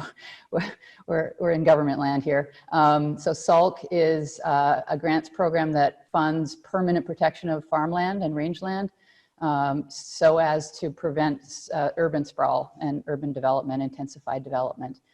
Another program I won't talk about much at all, but is important here in the North Coast, is the AMP program, Alternative Manure Management Program. And this program gives grants to farmers to modernize their manure management equipment and thereby reduce methane emissions that come off of the manure lagoons and those anaerobic conditions that the methane bacteria live in. It dries out the manure and encourages farmers to compost it and use it on their crop fields, which has tremendous climate benefits, as well as a lot of benefits to the ranch, to the dairy producer. So the 2 programs I'll spend the most time on are the Healthy Soils program and the SWEEP program, or the State Water Efficiency and Enhancement Program. The Healthy Soils program, the objective of this program is to build soil carbon, soil organic matter, and reduce emissions. And the 4 basic principles of all the practices that are eligible for funding under the program are to keep the soil covered, to minimize disturbance with reduced or no-till, and to maximize diversity and plant life. There are 25 practices that are currently eligible for funding, and I encourage all of you to take a look at them. There's a grant period open right now that I'll talk about just at the end here, with quite a lot of money available, so your chances of getting funded between now and June is the application window. The chances are high that you'll get a grant, because we're not sure about how the demand is going to be for the $28 million, excuse me, $25 million that's available. But the practices are many. Composting, cover cropping, reduced or no-till. These all have to be things that you are not currently doing on a given lot or block. Various ways to reduce fertilizer inputs, and then a whole suite of practices that increase diversity, like with hedgerows, riparian restoration, that kind of thing. To date, this program has funded almost $18 million worth of projects in over 300 projects around the state, 24 of which are in Sonoma County. And you can see how many tons of greenhouse gas emissions have been reduced, about 8,400 cars per year worth. And then the SWEET program I want to mention, because it's an underutilized program here in Sonoma County. Various grants for various practices that reduce water use and thereby reduce energy use. That's the climate connection. If we can reduce energy, then we're reducing CO2 emissions. And this program will fund things like soil moisture monitoring, weather stations, improved irrigation equipment, solar pumps, pump improvements of various kinds, all of which would lead to reduced use of energy and water. And as we're looking at another dry year, this might be a good time to look at it. There's no grant period open right now, but we expect one later in the year. To date, it's been very, very popular, the most popular of the programs that are offered in California, $72 million to more than 700 projects, and not very many in the county, as I said, and has reduced emissions, 16,000 cars a year worth of emissions. Really briefly want to talk about an important new addition to the grants that are available in the state, which is these technical assistance grants. This was a bill that CalCan sponsored in 2018 that passed and has since been implemented to take a portion of the budgets of those programs I just briefly talked about and allocate them. 5% of those budgets get allocated for grants to technical assistance providers to assist farmers with applying. And this is really important. It's a sort of cradle to grave service, helping growers identify the projects that will fit the grant criteria, doing the applications, which are unfortunately not super straightforward, getting better, but still time consuming and sometimes intimidating. And then implementing the projects that get funded, and then monitoring and reporting on them. So it's a whole set of support that's available. There's $2 million that was awarded just in the fall to, I think, 33 RCDs and nonprofits. About half of those were RCD, resource conservation districts around the state. Did Sonoma RCD get one? Do you know? I'm sorry. A technical assistance grant? We're not too sure. No. Gold Ridge got one, so yeah. And there's also I believe there's a UC Cooperative Extension staff person up in Mendocino. Oh, it's you, Glenn, or your office. That's another resource available to help growers with their applications and their implementation. This is a really critical piece of the puzzle, so that it facilitates their participation. This is a quick scan of the progress of financial progress made on these various programs. You can see from this chart how they've been phased in over time. The Healthy Soils program, the SWEET program. SWEET was one of the earliest programs. Healthy Soils has been online now for just 3 years. And you can see how the money available fluctuates. That's a product of the vagaries of the legislative process and the governor's interest and appreciation of the programs. And this is a role of CalCan's, is to continue to be the squeaky wheel on behalf of agriculture to make sure that there's sufficient funding in these programs to meet the demand. We have a hard row ahead because the governor's proposal, you can see in the last column there for healthy soils, he's proposing we cut it almost in half compared to the year we're currently in. He's happily proposed an increase in the SWEET program. So it's just it just requires, there's a lot of demand for this money, and it just requires a steady presence, a steady voice in the Capitol. And that's something we ask for grower support in doing, in the form, very simple ways to do that, just signing on to letters, making calls periodically, sometimes coming to the Capitol for visits, or to the offices of district legislators. So if you're interested in any of that kind of advocacy work, we'd really welcome your participation. So the last thing I want to just touch on is to urge people to take a look at the Healthy Soils grant application. The grant period just opened a couple weeks ago. There's $25 million available. There's a number of improvements to the program. If you looked at it before and you were disinclined to apply for a lot of reasons, take another look. It's been greatly streamlined. There's a rolling application period, so there's a wider window. The grants get accepted as they get reviewed as they come in. So you're not waiting. The money maybe could run out, so I wouldn't delay too long. I wouldn't push it right to the 26th of June, but just take a look at those practices. Some new practices have been added as well. And if you're interested, you can see the link here for technical assistance providers that will take you to a page where there's contact information for those folks. And then you can learn more about the Healthy Soils program on our website. There, the HSP, the one that ends with HSP. Stay tuned on the SWEEP applications. And then as I said, if you want to get involved with CalCan and advocate with us at the state level, or just learn more about these programs, the contact information is there for our website and how to sign up for our newsletter. And there's my personal contact information. Happy to answer questions that way as well. There's just one question. They're wondering what the factors are that lead to the reduction in funding for the Healthy Soils program, given there's so much interest in it. Yeah, this is a bit of a mystery. We have a new governor. He's only been a year in office. Last year he said Healthy Soils were a passion of his.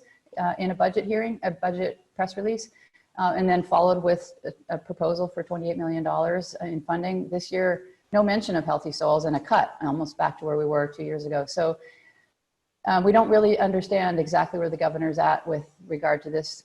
The legislature is mixed. There are some good champions, including Senator McGuire and Assemblymember Wood, our representatives here, Assemblymember Levine as well. There's a lot of things those people are paying attention to, and I think we just need to make more noise, especially coming straight from farmers about why these are important, all the multiple benefits they provide, how they'll help growers stay in business and deal with climate chaos. That a lot of those practices also have climate benefits in the form of being more resilient. So we have a farmer letter right now that we're actively looking for signatures on to bring to the legislature to encourage them to propose higher levels than the governor's budget. So there's just a lot of competing priorities, I think, in short. Well, thank you, Renata. Thank you very much for having me. And then just bear with us, everybody who's watching. We just need a few minutes. Keith is going to introduce the panel, and the screen is going to show our panelists as we kind of get set up in the studio. Yeah, and I just want to mention before we get going with the panel, first, thank you very much, Renata. That was a great and succinct discussion on what's going on. She mentioned technical assistance providers, though we didn't get that grant. I mentioned at the beginning of our presentation, we have a grant that allows us to come out and do a technical assistance site visit to talk about any kind of soil health practice or anything that could have a potential carbon sequestration benefit. And we are happy to do that. And we encourage those who are viewing to contact our office, and myself or Agnes or Wojtav or possibly someone else can help and come out and talk to you about that. We're looking into how we might be able to use that funding to help with applications. But I think first thing first is we can come out, look at your farm and talk about what might apply and might be worth pursuing. And with that, there are field days too, right? Happening, maybe not here, but there are field days around the state too, if people want to learn that way about what's available. If you look at the Healthy Soils website, they have information. The CDFA Healthy Soils if you type that into Google, it will alert you to a few statewide Trainings and trainings workshops, and yeah. whatnot. You can learn more about the program. And as Renata said, it has improved. It was more restricted before. It's improving in terms of what people can do and whether they've done it or not before. So I encourage you to research that. And with that, we're going to take a couple minutes to set up the panel. If I could just say one thing, there's also Fish Friendly Farming, who a lot of our growers are participating in. They are a technical service provider through the Healthy Soils program, and they have a workshop at our office, the Wine Grower office, in April regarding that. So if anyone is interested, just email kate@sonomawinegrape.org, and I can give you that information. Thank you. Okay, welcome everyone. We're going to have the panel now, which is always a fun and exciting part of our get-togethers. We have some really good folks here today. You've heard from two of them so far. So I'm going to introduce the next two people, and they're going to speak first just for a couple minutes and share some overarching thoughts about soil health and their perspective or experience. And then we have some targeted questions we're going to ask them. And then the last 10, 15 minutes, after about a half an hour, we're going to give them, we'll have another 10 minutes or so for the question and answers that are coming through the internet lines. So with that, we have at the end of the table, we have Brian Ron. He has been a certified professional soil scientist and agronomist and a certified crop advisor for over 30 years. Mr. Ron founded Coastal Viticultural Consultants Incorporated, CVC, in 1997 and provides agricultural consulting for thousands of acres of premium vineyards throughout California, Oregon, and internationally. He is an industry leader in soil mapping, grape and wine quality enhancement, vineyard irrigation, wine grape nutrition, and vineyard design. Next to him, we have Glenn McGorty. He is the wine growing and plant science advisor for the University of California Cooperative Extension Offices in Lake and Mendocino County. He received an AB degree in botany from Humboldt State University in 1974. He received an MS degree in plant, soil, and water science from the University of Nevada, Reno in 1979. Glenn joined the UC Cooperative Extension in 1987 and works with wine grape growers, wineries, nurseries, landscapers, and vegetable growers. And I would like to add that Glenn has been an incredible resource to our agricultural community for years. I met him over 20 years ago when we worked on some events together long before I was at the RCD, and he is retiring, sadly, but happily, I suppose, too. In this summer, and I just want to thank you for all you've contributed. I suspect you're not going away. So thank you for all you've done, and you enjoy every bit of the retirement you've earned. And with that, if you want to share a couple words, not about your retirement, but about soil health or whatever you like, and then we'll hear from Brian for a couple minutes. Sure. Well, good morning, everybody. I'm really honored to be here in Sonoma County. And it's, having this group together is also special because you've got a lot of knowledge sitting here at this front table. So I've been working with soil health on one level or another since about 1988 when we created the mother of all cover crop trials. And we had 32 different species and cultivars planted. Up to that point, the way that people manage soils was pretty much whipping and fluffing them and making everything look tidy. And we've moved away from that happily. And what we're seeing, of course, is that there's a lot of changes. It's been really fun listening to people talk today. I think ranging from Patty's Oregon experiences where you have actually really quite good soils to Sonoma County where some of the soils were shallow. And I think the thing that came through loud and clear is very site specific in terms of what kind of a plan you put together. And you have people like Brian to help you. And then getting measurements and what's actually going on is difficult, but I think very important to look at change over time. As I think about soil health, what I think about is creating these vineyards that are resilient, that can take drought, but also can take inundation. So because occasionally that's how the North Coast is. Last year we had a lot of rain. This year we don't seem to be getting much.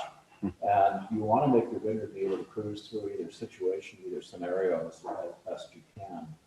So I think that in order to do that, less tillage is better. And I would actually like to see vineyards go to complete no-till if possible. The problem with that is, of course, course, is that we don't quite know how to do that in all situations, but I'm kind of concluding the way that I'm starting to manage my vineyard now is by having sheep come in this time of the year. And we bring in large numbers for short periods of time. I have 8 acres. We bring in 450 sheep, and they'll get through that 8 acres in about a day and a half, and they leave it looking like a golf course. And that's a really great place to start. And then I don't have the equipment now. I'm doing undervine tillage. Basically, Roundup doesn't work anymore in our neighborhoods because there's resistant weeds all over the place. So the Roundup only program won't work. So that's not an option for us. So I'm beginning to think that probably having tillage under the vines would be the first step, and then go to mowing. So eventually we have no till whatsoever. We don't quite have the equipment in place yet, so we need to actually develop some of that to make it work better. But what that allows is by having total covers, that you get very great infiltration rates, up to 200% greater infiltration compared to tillage. And then increasing organic matter is mentioned early on about how with each percent you're storing another 20,000 gallons of available water to the vine. So I think that's really smart too. And then finally, you're getting the microbes and the microbiome sort of harnessed up, which has all kinds of implications for root health, which we don't even understand yet, but I think that's an area that needs to be looked at. The other thing that we need to take a look at, which we haven't so far, is kind of greenhouse gas fluxes in the root system. We're taking a look at nitrous oxide production, which actually makes things worse. So we've got to figure out how to minimize nitrous oxide. We don't really understand how nitrous oxide behaves in a natural ecosystem, but that's for the young ones to take a look at, because I'm bowing out. But the next generation of scientists working with this, I hope that they take a good look at that so we can understand that sometimes you could do damage by putting too much organic matter on at the wrong time and working it in. So I see there's lots more left to do. We scratched the surface, and I'm hoping that the next generation will do more. Thank you. All right, do I need to use this mic here? Yeah, okay, great. Well, good morning, everybody. I am a soil scientist, so this great interest in soil health is music to our ears.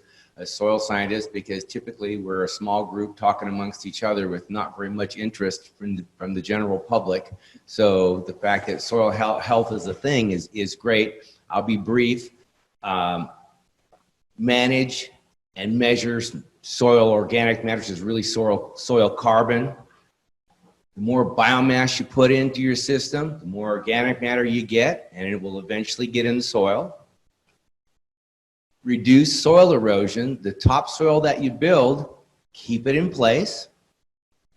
And design the vineyards with enough vigor in the rootstocks to be able to take the competition from a cover crop, which are essentially planted weeds. So I think we need to look at which rootstocks we plant in which soils to allow for this pressure that we get from the cover crops to be able to go to a no-till or complete cover type of system. Great. I don't need a different one. Okay, great. We're going to start. That was great. Thank you, both of you. I'm going to start with some general questions on organic matter, and then we can just, we'll start with Mark and go down the line. You can take a minute or two to answer, and if you want to pass, you can take that option too. First, what is the ideal range of organic matter content you like to see in the soil, and why? Mark? Do I need I think you're okay, Mark. Okay. I'm not going to pass. It'd be ridiculous. I like to see about 2 to 3%. I think less than 2%. It's really about the mineralization of nitrogen primarily. There's a lot more to it than just that, but too much organic matter could lead to too much nitrogen availability for the vine, which could overstimulate the growth of the vine, especially in a wet climate like we have here. It's probably going to be different in a drier climate. It probably could go higher. I'd say you could go higher in a more arid climate than the North Coast or, of course, Oregon. But yeah, I think 2 or 3%. If I see under 2%, I like to try to get it higher.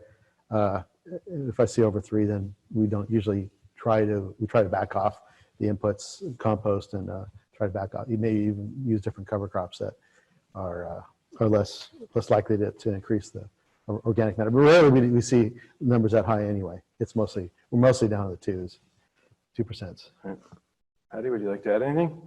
I think Mark covered it well. I mean, we're not used to seeing anything below 2% in Right. at least those soils we're working on. So we're Right. usually on the higher end, which does lead to bigger issues that, you know, if you have the ability to control it, you know, which we don't necessarily because of our rainfall and just the natural soils. Sure. Glenn, I know you have an answer. Sure. So it's going to depend somewhat on soil texture and the sandier, the more difficult it is to accumulate organic matter. But building it into that 2% range in sand would be good. Our years of growing grapevines organically in Mendocino County, we sort of like going as high as 5% on a lot of our vineyards, because what we like about that is as we get to those higher percentages, then we find we're having to irrigate less, which is always a benefit. And again, we're working on resilience, so we really like the idea of having a vineyard that doesn't need much irrigation, but still can take an inundation. It helps with the soil structure when you have more organic matter in it, and it helps with aggregation. So we'll shoot for a little higher maybe than what you're used to. I also want to bring up the mysterious subject of biochar.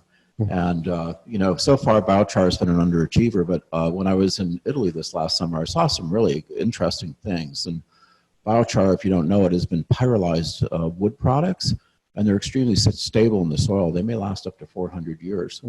And since we have a timber industry and we have a lot of waste stream, it's a possibility for us to use it. But what I would caution everyone on is you don't want to get into a situation where you're putting more energy into creating the biochar than, in other words, you're having a net release of carbon dioxide to create it.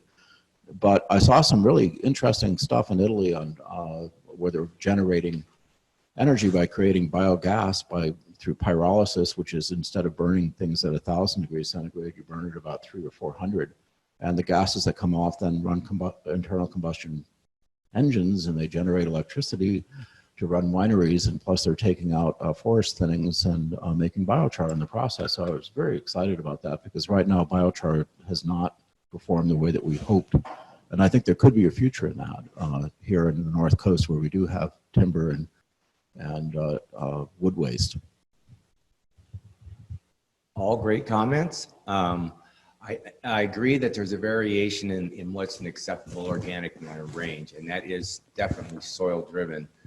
When we design our vineyards now, it's by soil units. So you have to evaluate that particular soil series, soil type, figure out what the acceptable range or the achievable range is in that particular soil, and develop those numbers.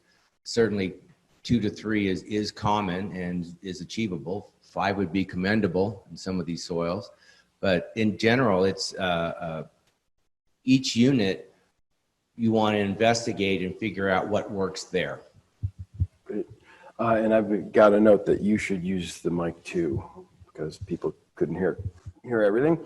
A related question, how often do you think it is good to test your organic matter content, and what other associated soil health tests might you want to conduct regularly? Mark? Me start? Okay. Yep. You know, I don't think it's necessary to do it very often. I'd say every 3 to 5 years, somewhere in there. You're not going to change it that quickly, no matter what we do. It's really difficult to get a % increase in soil organic matter in just a couple of years. Compost, if you think about it, really, even at the rates we put on, can only do a tiny fraction of the amount we want. Cover crops do a really good job, and no-till, of course, does a really good job to preserve that. So I'd say every 3 to 5 years is probably sufficient. There's no really great need to do it any more than that. I guess 3 years is a great number, but you know, we're usually sampling for other things as well, soil chemistry, pH, and those kind of things also. But that's probably typical 3 years, but I think 5 years is allowable as well. Excellent. Patty? So I agree with that. We had looked at our longer term study with the young vineyard, and we thought we were going to be able to move the dial because we were putting a lot of biomass on. We didn't move it at all. So that was looking at it within the beginning year and then the end year of the project, and that was 4 years, and there was no difference. We already had a high soil organic matter, and we wouldn't. And in hindsight, we realized that probably it was good to measure, but we didn't expect that it would have changed that much. And right now, our best recommendations just in general for soil, looking at soil nutrients is about every 3 years, not necessary to do every year, and you might as well just look at organic matter whenever you get that done. So it's more, from a nutrient standpoint, you might be able to change that a little bit more in that time frame than be able to change the organic matter. Probably more important to look at to ensure that you're not depleting organic matter than anything else. Good point. Yeah, so I agree with the other two panelists, but of course I'm watching the grapevines really closely too to see what they're doing. That's probably more important to me, is to follow kind of the, what our pruning weights are, what our yields are, and also what's going on with the petiole nutrient analysis. So, and that's pretty much the normal course of how vineyards are monitored, is that we're looking at annual petiole analysis and then looking at soils every 3 to 5 years, and that's probably adequate. I would ditto that as well. Their question was other things to look at besides organic matter. Might be, depth of topsoil. I think that's something that's missing. May not change an awful lot in percentage, but we might be developing more topsoil deeper. I think that's an aspect of soil health we should look at. That and just that tilth, porosity, compaction, bulk density type of thing. Excellent. I did want to add one other thing I forgot about too, which is starting to assess microbiomes. We don't really know how to do that completely yet. We're getting a lot of interesting data. With the improvement in genomics, we're starting to be able to look at classes of organisms in the soil, and you do make significant changes as you add organic matter, and that has implications for vine health. But we don't quite know yet how to read the data. It's more work for the young'uns to take care of. Josh? So, great answers. Thank you. Here's some tillage questions. And some good ones. If you're using a no-till approach, how do you incorporate cover crops, compost, amendments? How does the general soil health program differ with no-till versus alternate or full-till management? Who do you want to start with? You. I always have to start. Okay. Next time we'll do it. Okay, that's fine. That's fine.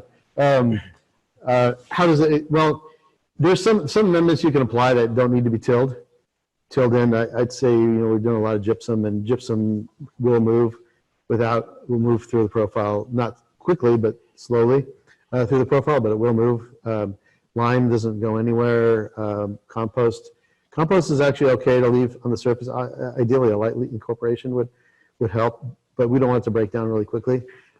So that said, I think there's no such thing as a completely no-till vineyard. As much as I'd like it to be, and I think everybody here would probably agree with me, we have to till occasionally. And so sometimes we'll use if we have to put amendments down and we're trying not to till, we'll have to go through with a ripping shank, type like a yeoman's plow or a wing tine ripper, just down 18 inches, 2 feet, near the vines every other row, and then we'll incorporate amendments if we have to. We're not tilling the entire middle, but we're tilling at least a couple strips down the middle to try to get some of those amendments down. But there is a compromise. You always have to compromise. Sure. Excellent. Anything good? So my biggest thing is I agree 100% that a no-till doesn't mean for eternity. That's what I'm always faced with in talking to growers, is that, they think they have to design something, build a platform or foundation of their vineyard floor, and that they're never going to touch it again. And that's just not possible. I mean, you get weed shifts. You could put down the greatest stand of a sod cover that looks like a golf course, but you're going to get encroachment over time. And that's just a natural weed shift. And you'll want to renovate that possibly. How long that's going to be really depends on the location and whatever the goal is. But I think that whole, for eternity no-till is not reasonable. It might be every few years. It might be, alternate row, but just keeping that in mind. So I like harnessing the power of all of the little invertebrates that live in the soil, particularly earthworms, can be pretty efficient at moving compost and other things into the soil if you put it on in the fall as the moisture's arriving from rain. And that's pretty much how we've done a lot of it in Mendocino County. And when we put compost on, it's not huge amounts. It's usually 1 to 2 tons per acre, maybe mixed with limestone. And it's pretty effective at kind of going into the soil in most cases if we have a normal growing season. If we do have to do tillage, I'd like us to start focusing a little bit on approaches that have been used in the Midwest to go to minimal till, which involves using cultivators rather than discs, where we're kind of slicing the soil and popping it up and cutting off the weed roots, and then maybe following later on to press the soil back down a little bit to make it smoother so that you can walk in the vineyard without it being really a mess. But inverting the soil with a disc is probably not the best thing for maintaining aggregate stability and the overall health of the vineyard. So, we want to kind of minimize that kind of really extreme tillage if we possibly can. I agree with your earthworm comment. There is a great mechanism. If you look at forest soils and you look at our beautiful prairie soils, those topsoils were developed without any tillage. The organic matter hits the surface, it gets worked into the soil, and the topsoil develops and it gets deeper as this organic matter keeps being put into the system. The time to put in the soil amendments and these things is pre-plant. If you can't do that, you're going to renew your cover crop, as we talked about it. There's going to be a point where you're going to have to go in and do some disking or do some tillage. That's probably an optimal time to do that. Excellent. Hold on to the mic. You're up next. All right, fair enough. And this is definitely building on that same question, or what you were just talking about, is that a lot of growers who have managed with no-till observe a reduction or crash in vigor after 4 to 7 years. What do you think are the main reasons this is happening, and what are your suggestions to avoid or manage for this with the least amount of tillage necessary? Well, it's competition from the cover crops. The cover crops basically are planted weeds, and our grapevines can get stressed by them, particularly with shallow root zones. The cover crops will dry that alleyway out and consume a lot of nutrients. I think it's a both nutrient and water competition issue. To deal with that initially, when a young vineyard's getting established, you might want to go to a every other row till system where you're going to incorporate the cover crops to allow that vineyard to get some good root development and get strong enough in order to tolerate that cover crop competition. I think another issue is rootstock selection. There isn't enough vigor in the rootstock to be able to tolerate that competition. And so you're going to have to put more water and nutrients on to prop it up. But I think with correct vineyard design and maybe not going to full cover initially, but letting it get established, it might help mitigate that. And like anything with growing any type of crop, just add fertilizer and water and and the bigger issue should address themselves. So it's always site specific to me. So I have a vineyard, 1 acre of Arnace, which is an Italian variety that is just blissfully happy. And the last time I tilled the soil was 1996. I have a nice kind of mosaic of subterranean clovers and burmetic and wild oats and blando brome. So whatever shows up to the party is what grows, and it changes from year to year because it depends upon how much nitrogen the clovers produced the year before. So we kind of go back and forth, back and forth. So that's probably an unusual situation. It's on beautiful soil. It's on Yokayo sandy loam and Russian River loam. But on the other hand, I've seen in Oregon, Patty showed me vineyards that were growing wonderfully under sod culture of fine fescues, which seem to be beautifully adapted to those sites. And then there's other times where I've seen vigor sucked down in 2 seasons from no tilling. So you really kind of have to do an assessment. There's no rules, there's no formula other than look at the vines. I mean, in the end, that's what the purpose of all this is, not to get literally lost in the weeds down on the vineyard floors. Take a look at the vines. The vines will tell you whether you're on the right track or not, and be prepared to change it because it isn't forever necessarily. So it's really up to the wine grower to kind of make the decisions about whether they've got enough or not enough vigor. And certainly alternating with some tillage is something you can do if you don't have enough vigor. I think a big way to see if the vines are going to crash is certainly taking a look at the nitrogen. And like we saw pretty much within the first 3 years, we were affecting nitrogen levels, and not just in the plant itself, but in the fruit. And so the fruit it took took about the same amount of time to change the yans. So, you know, if you're seeing no-till and you have low yans, I think the winemakers will probably want to see yan going up. And if you've got ability to irrigate, drip irrigation, put some, N fertilizer on, it could be pretty effectively boosted.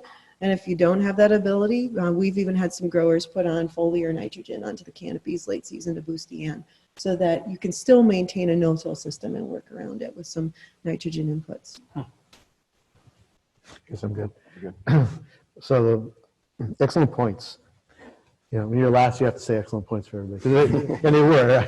I mean, first of all, I want to mention, if everybody doesn't know, that Glenn McGordy literally wrote the book on cover cropping in vineyards. And it's a book I use a lot for cover crop selections, and it's all marked up, and it's an excellent resource for me, and it will be for years to come. Thanks, Glenn. I think answer your question as best I can, that hasn't been said already. I think compaction tends to be a big issue with no-till, and it's because you're not, obviously you're not being able to loosen that soil that's been under the wheel tracks for years and years. So it's really important that if you're doing no-till, that you, that's why alternate till is so commonly used, but at least part of the reason. But if you're doing that, you do have a propensity to compact soil without the ability to fluff it back up.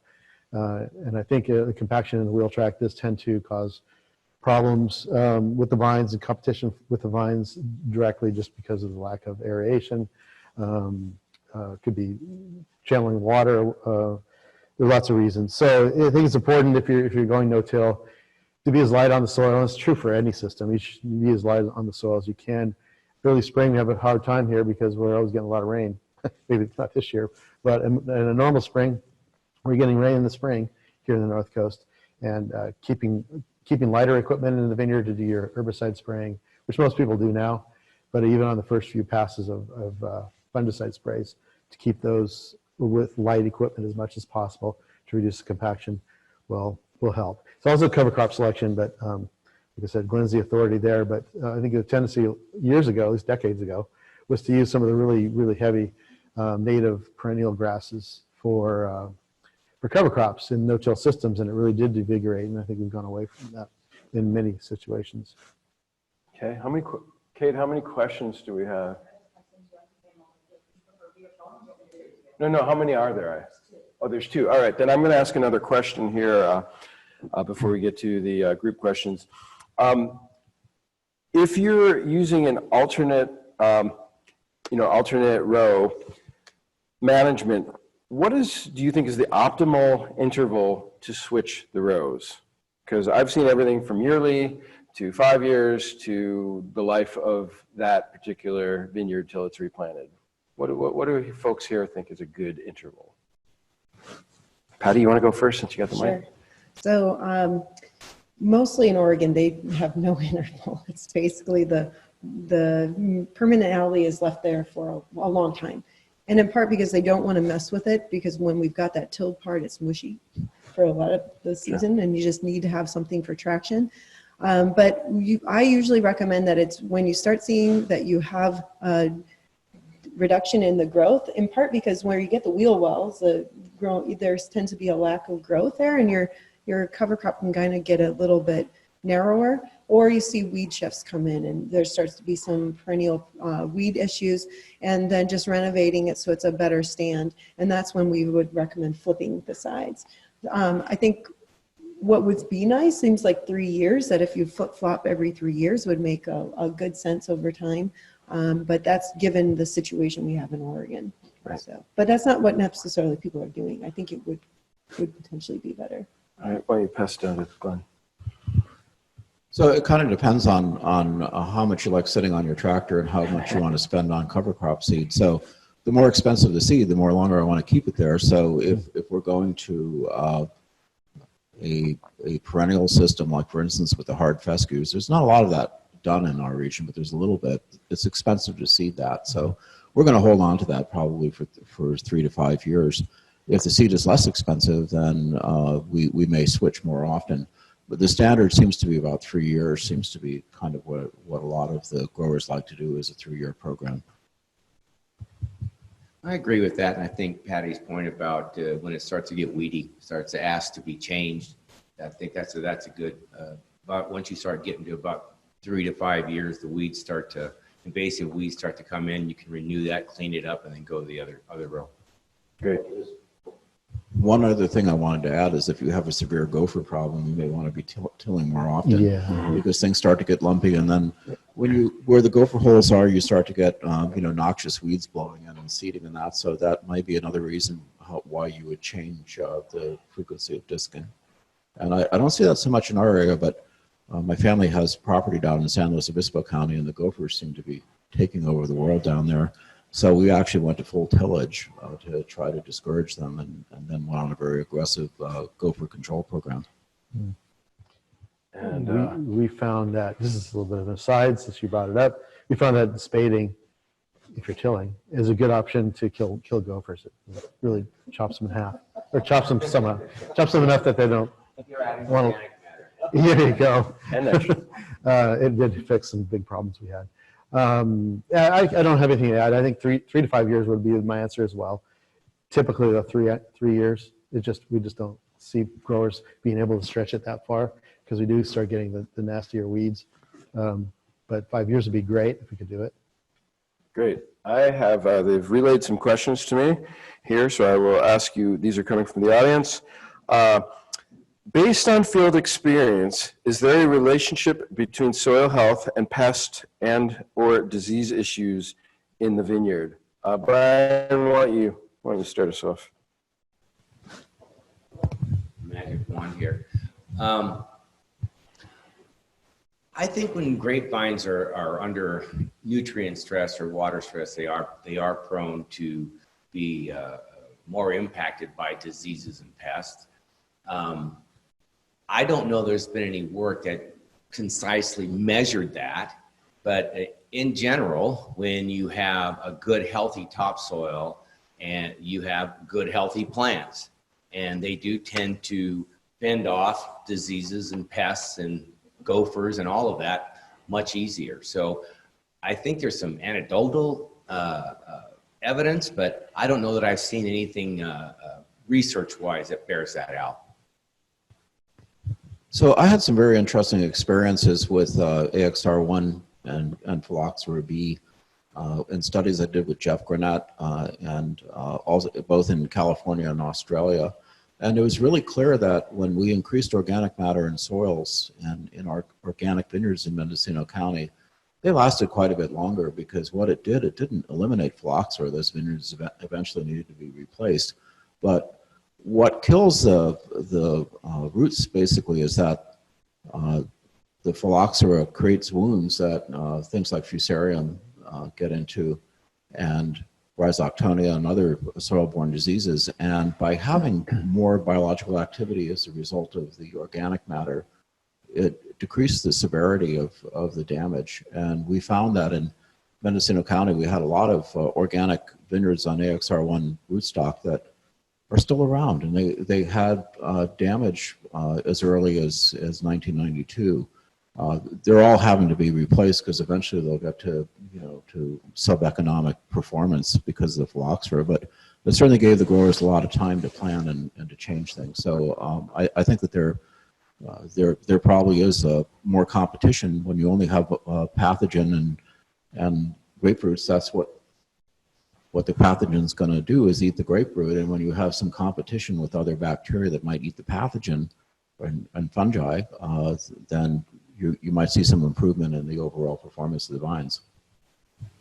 We've seen similar cases in Oregon where we have vines that have phylloxera on own roots that are 40 plus years old, and they're still doing fine. I mean, they're starting to decline with recent stressors, but we believe that the reason we don't succumb as quickly is because we have plenty of soil moisture, plenty of nutrition, and usually that's where we're managing the vineyard floors. so that they're encouraging vigor. In addition to phylloxera, I think there's also the question of nematodes. Can we also, for this, with the same respect to nematodes, improve vine health so that they're not succumbing to nematodes? We also see that many of our vines have trunk disease, and we don't really know it until we start cutting into them.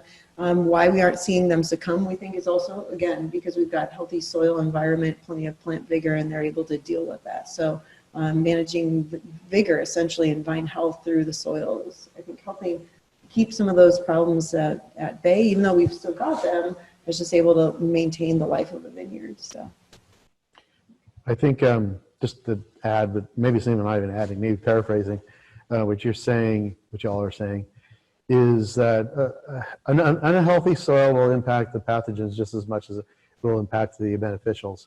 But a healthy soil will allow the vine root system to be strong enough and the vine itself to be strong enough to grow and thrive despite the presence of these pathogens. I think that's kind of the way I think about it. We're not really supplanting with a healthy soil. We're not necessarily getting rid of we're not necessarily supporting the bad guys over the good guys. They're all going to be healthy and happy. And so we have a lot of really good soils that have a lot of nematodes or phylloxera, but our vines are able to withstand if we get the right rootstock and we have a strong vine in general. Great. We have time for one or two more questions. Two more questions we're going to do.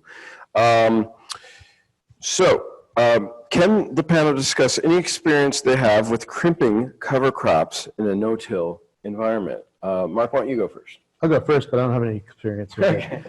Easy. I know people who've done it, and I've also heard anecdotally, and that's why I won't really talk about it, that it wasn't very effective. I prefer just mowing, and I think mowing is a good option. So I don't have any direct experience, but there's a couple growers in the Willamette Valley that have used crimping. And what they've told me is that timing is essential. And depending on what cover crop is in there and knowing the timing relative to the soil moisture, and some of that's playing a crystal ball. You don't know what's going to happen. So that's the hardest thing. And I don't have answers for it, but that's basically what I've heard from practitioners. So I have some experience with it and watching growers use it, and it does work. It works particularly if you're using big, fat, fluffy annual cover crops and you really crunch them down pretty good. My concern is that you leave a lot of organic matter on the surface, which I kind of like, but given the severity of fires that we've had in the last few years, it's really clear that you put your vineyard at risk by leaving a lot of organic matter on the soil. So that's why I'm more inclined to like the sheep to come in and clean everything up, because what we see in a lot of the fires that have happened in wine country is that the fire will hit the vineyard and maybe burn a little bit into the vineyard, but if everything is really mowed down very, very short, there's not much fuel, and we don't get a lot of damage into the vineyard. So that's something that I have concerns about, and that's why I like the idea of having mulches in the vineyard, but if it's in an area that's prone to fire, then you really have to think about whether that's a smart way to go. I agree. I do like the idea of mulches. I like the idea that if it's not chopped up as much, you're going to have maybe hold a little more soil moisture, but you're also growing an instrument that's striking the soil, and you can have a little more soil compaction, and soil compaction is certainly an important thing to consider. The fire factor is a huge one. Now, I guess no surprise, that's on everyone's mind. Right. Maybe less in the Willamette Valley. So the last question is a very interesting one, which is, we've been talking about cover crops, we've been talking about reducing tillage, and we've been talking about using compost. Which one do you think might have the most impact, or are they all equal? Brian, take it away. You got the mic. Okay. Question being compost, cover crops, or no-till. What maybe has the greatest potential to increase soil health, or is that just too hard a question? Well, it's not too hard of a question. I think you're going at the same thing from different directions, basically. So, anytime you've got that root system in the soil where you're rather than just putting your cover crop's going to put that root system in there, and you're going to end up with a crumb soil texture or structure more than you do a subangular blocky. So that's going to create more pore spaces and do a lot of good things for all the living fraction of the soil. So I like having a root system down in there, but putting compost in and planting something is going to get you there too. So if you're using both a good compost and a green manure or a permanent planting, you know, I think it's just 3 different ways to get there. If I had to pick one, I want that root system because I want the aggregate stability. I don't want to lose the topsoil I have, and I want that crumb soil structure in that topsoil. Cover crops by far, and you know, because I'm going to think about it differently, which we rarely do in agriculture, is kilocalories in versus kilocalories out. So producing compost is pretty energy intensive by the time that you turn the compost and gather the materials and bring them into your vineyard and till it in. So if we think about no-till seeding with a cover crop, we can add a lot of organic matter to the soil with a pretty minimal disturbance, and more importantly, with way less energy. I had some really positive experiences early working with cover crops with slit seeders, which basically slice through the surface of the soil, drop seed down, and then compact it a little bit, just tamp it in on the way out. And it works really well on the North Coast. It's a really good way to seed annual covers. So when we think about what's the least amount of energy to get the most benefit, it's probably that approach. If we're not going to think about energy, I want all 3. I mean, I'm not going to skimp on it if we really need to do soil improvement. It may not be necessary forever, but at least initially when we're starting. Great. I'm not sure I have much more to add other than, you know, from a perspective of what we don't know about every possible combination or individual plant selection, you know, I think that's when it comes into which one do we want, but which one can we practically do becomes a big question. You know, we've talked about different things like undervine cover crops. You know, I've toyed with just how to design a study, and I think, okay, we could grow just about anything in our soils in Oregon, but can we get what we want to grow? And I think it becomes some of those practical questions about how do we get what we want out of what we're doing. And then another perspective is sometimes in viticulture, we want to feel like we're doing something to move the dial. And sometimes the dial is going to move with or without us. And so sometimes taking an approach of let's do something, but let's not be micromanagers, I think is sometimes a good way of looking at it. That because I feel like a no-till is something where you set things up really well for what you want to do, but then you step back and let it do its thing and interject when you need to. And so it takes a little bit of a paradigm shift for some, especially premium wine growers that feel like they have to do something all the time. And sometimes it's like, well, make a good plan and then stick with it, but hold back. Same with wine. Mark, take us home. Take you home. So I was just thinking as they were talking, I was listening too, multitasking. Anyway, an acre foot slice of soil weighs nominally about 4 million pounds. 1% of that's 40,000 pounds. Did I figure that right? I think I did. That's a lot of organic matter to try to raise a percentage, 1%. So my answer to your question, the best I can, is I agree with Glenn that cover crops are going to give you more biomass, so more likely more carbon per acre than a compost application. Regardless of how much it costs to make it, it's still, you put compost on, you're also bringing other things with it. Mostly nitrogen, which namely nitrogen, which could be really bad for a high quality vineyard. So yeah, so cover crops are the best way to input nitrogen, in my opinion. The best way to leave it there is no-till. So it's a two-way answer, I guess. And I think no-till is definitely, as Josh talked about, and Patty did too. I think it's the best way to preserve soil organic matter. Excellent. Well, those are all excellent remarks, and we have passed our time, I believe. So this has been great. Thank you. If anyone has any burning parting comments, but I kind of feel like that last round really kind of covered a summary of your thinking. That was great.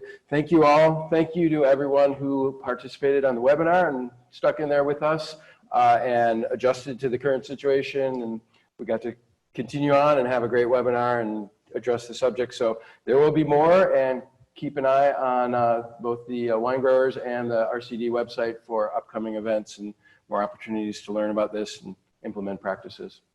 And that's it. Thank you.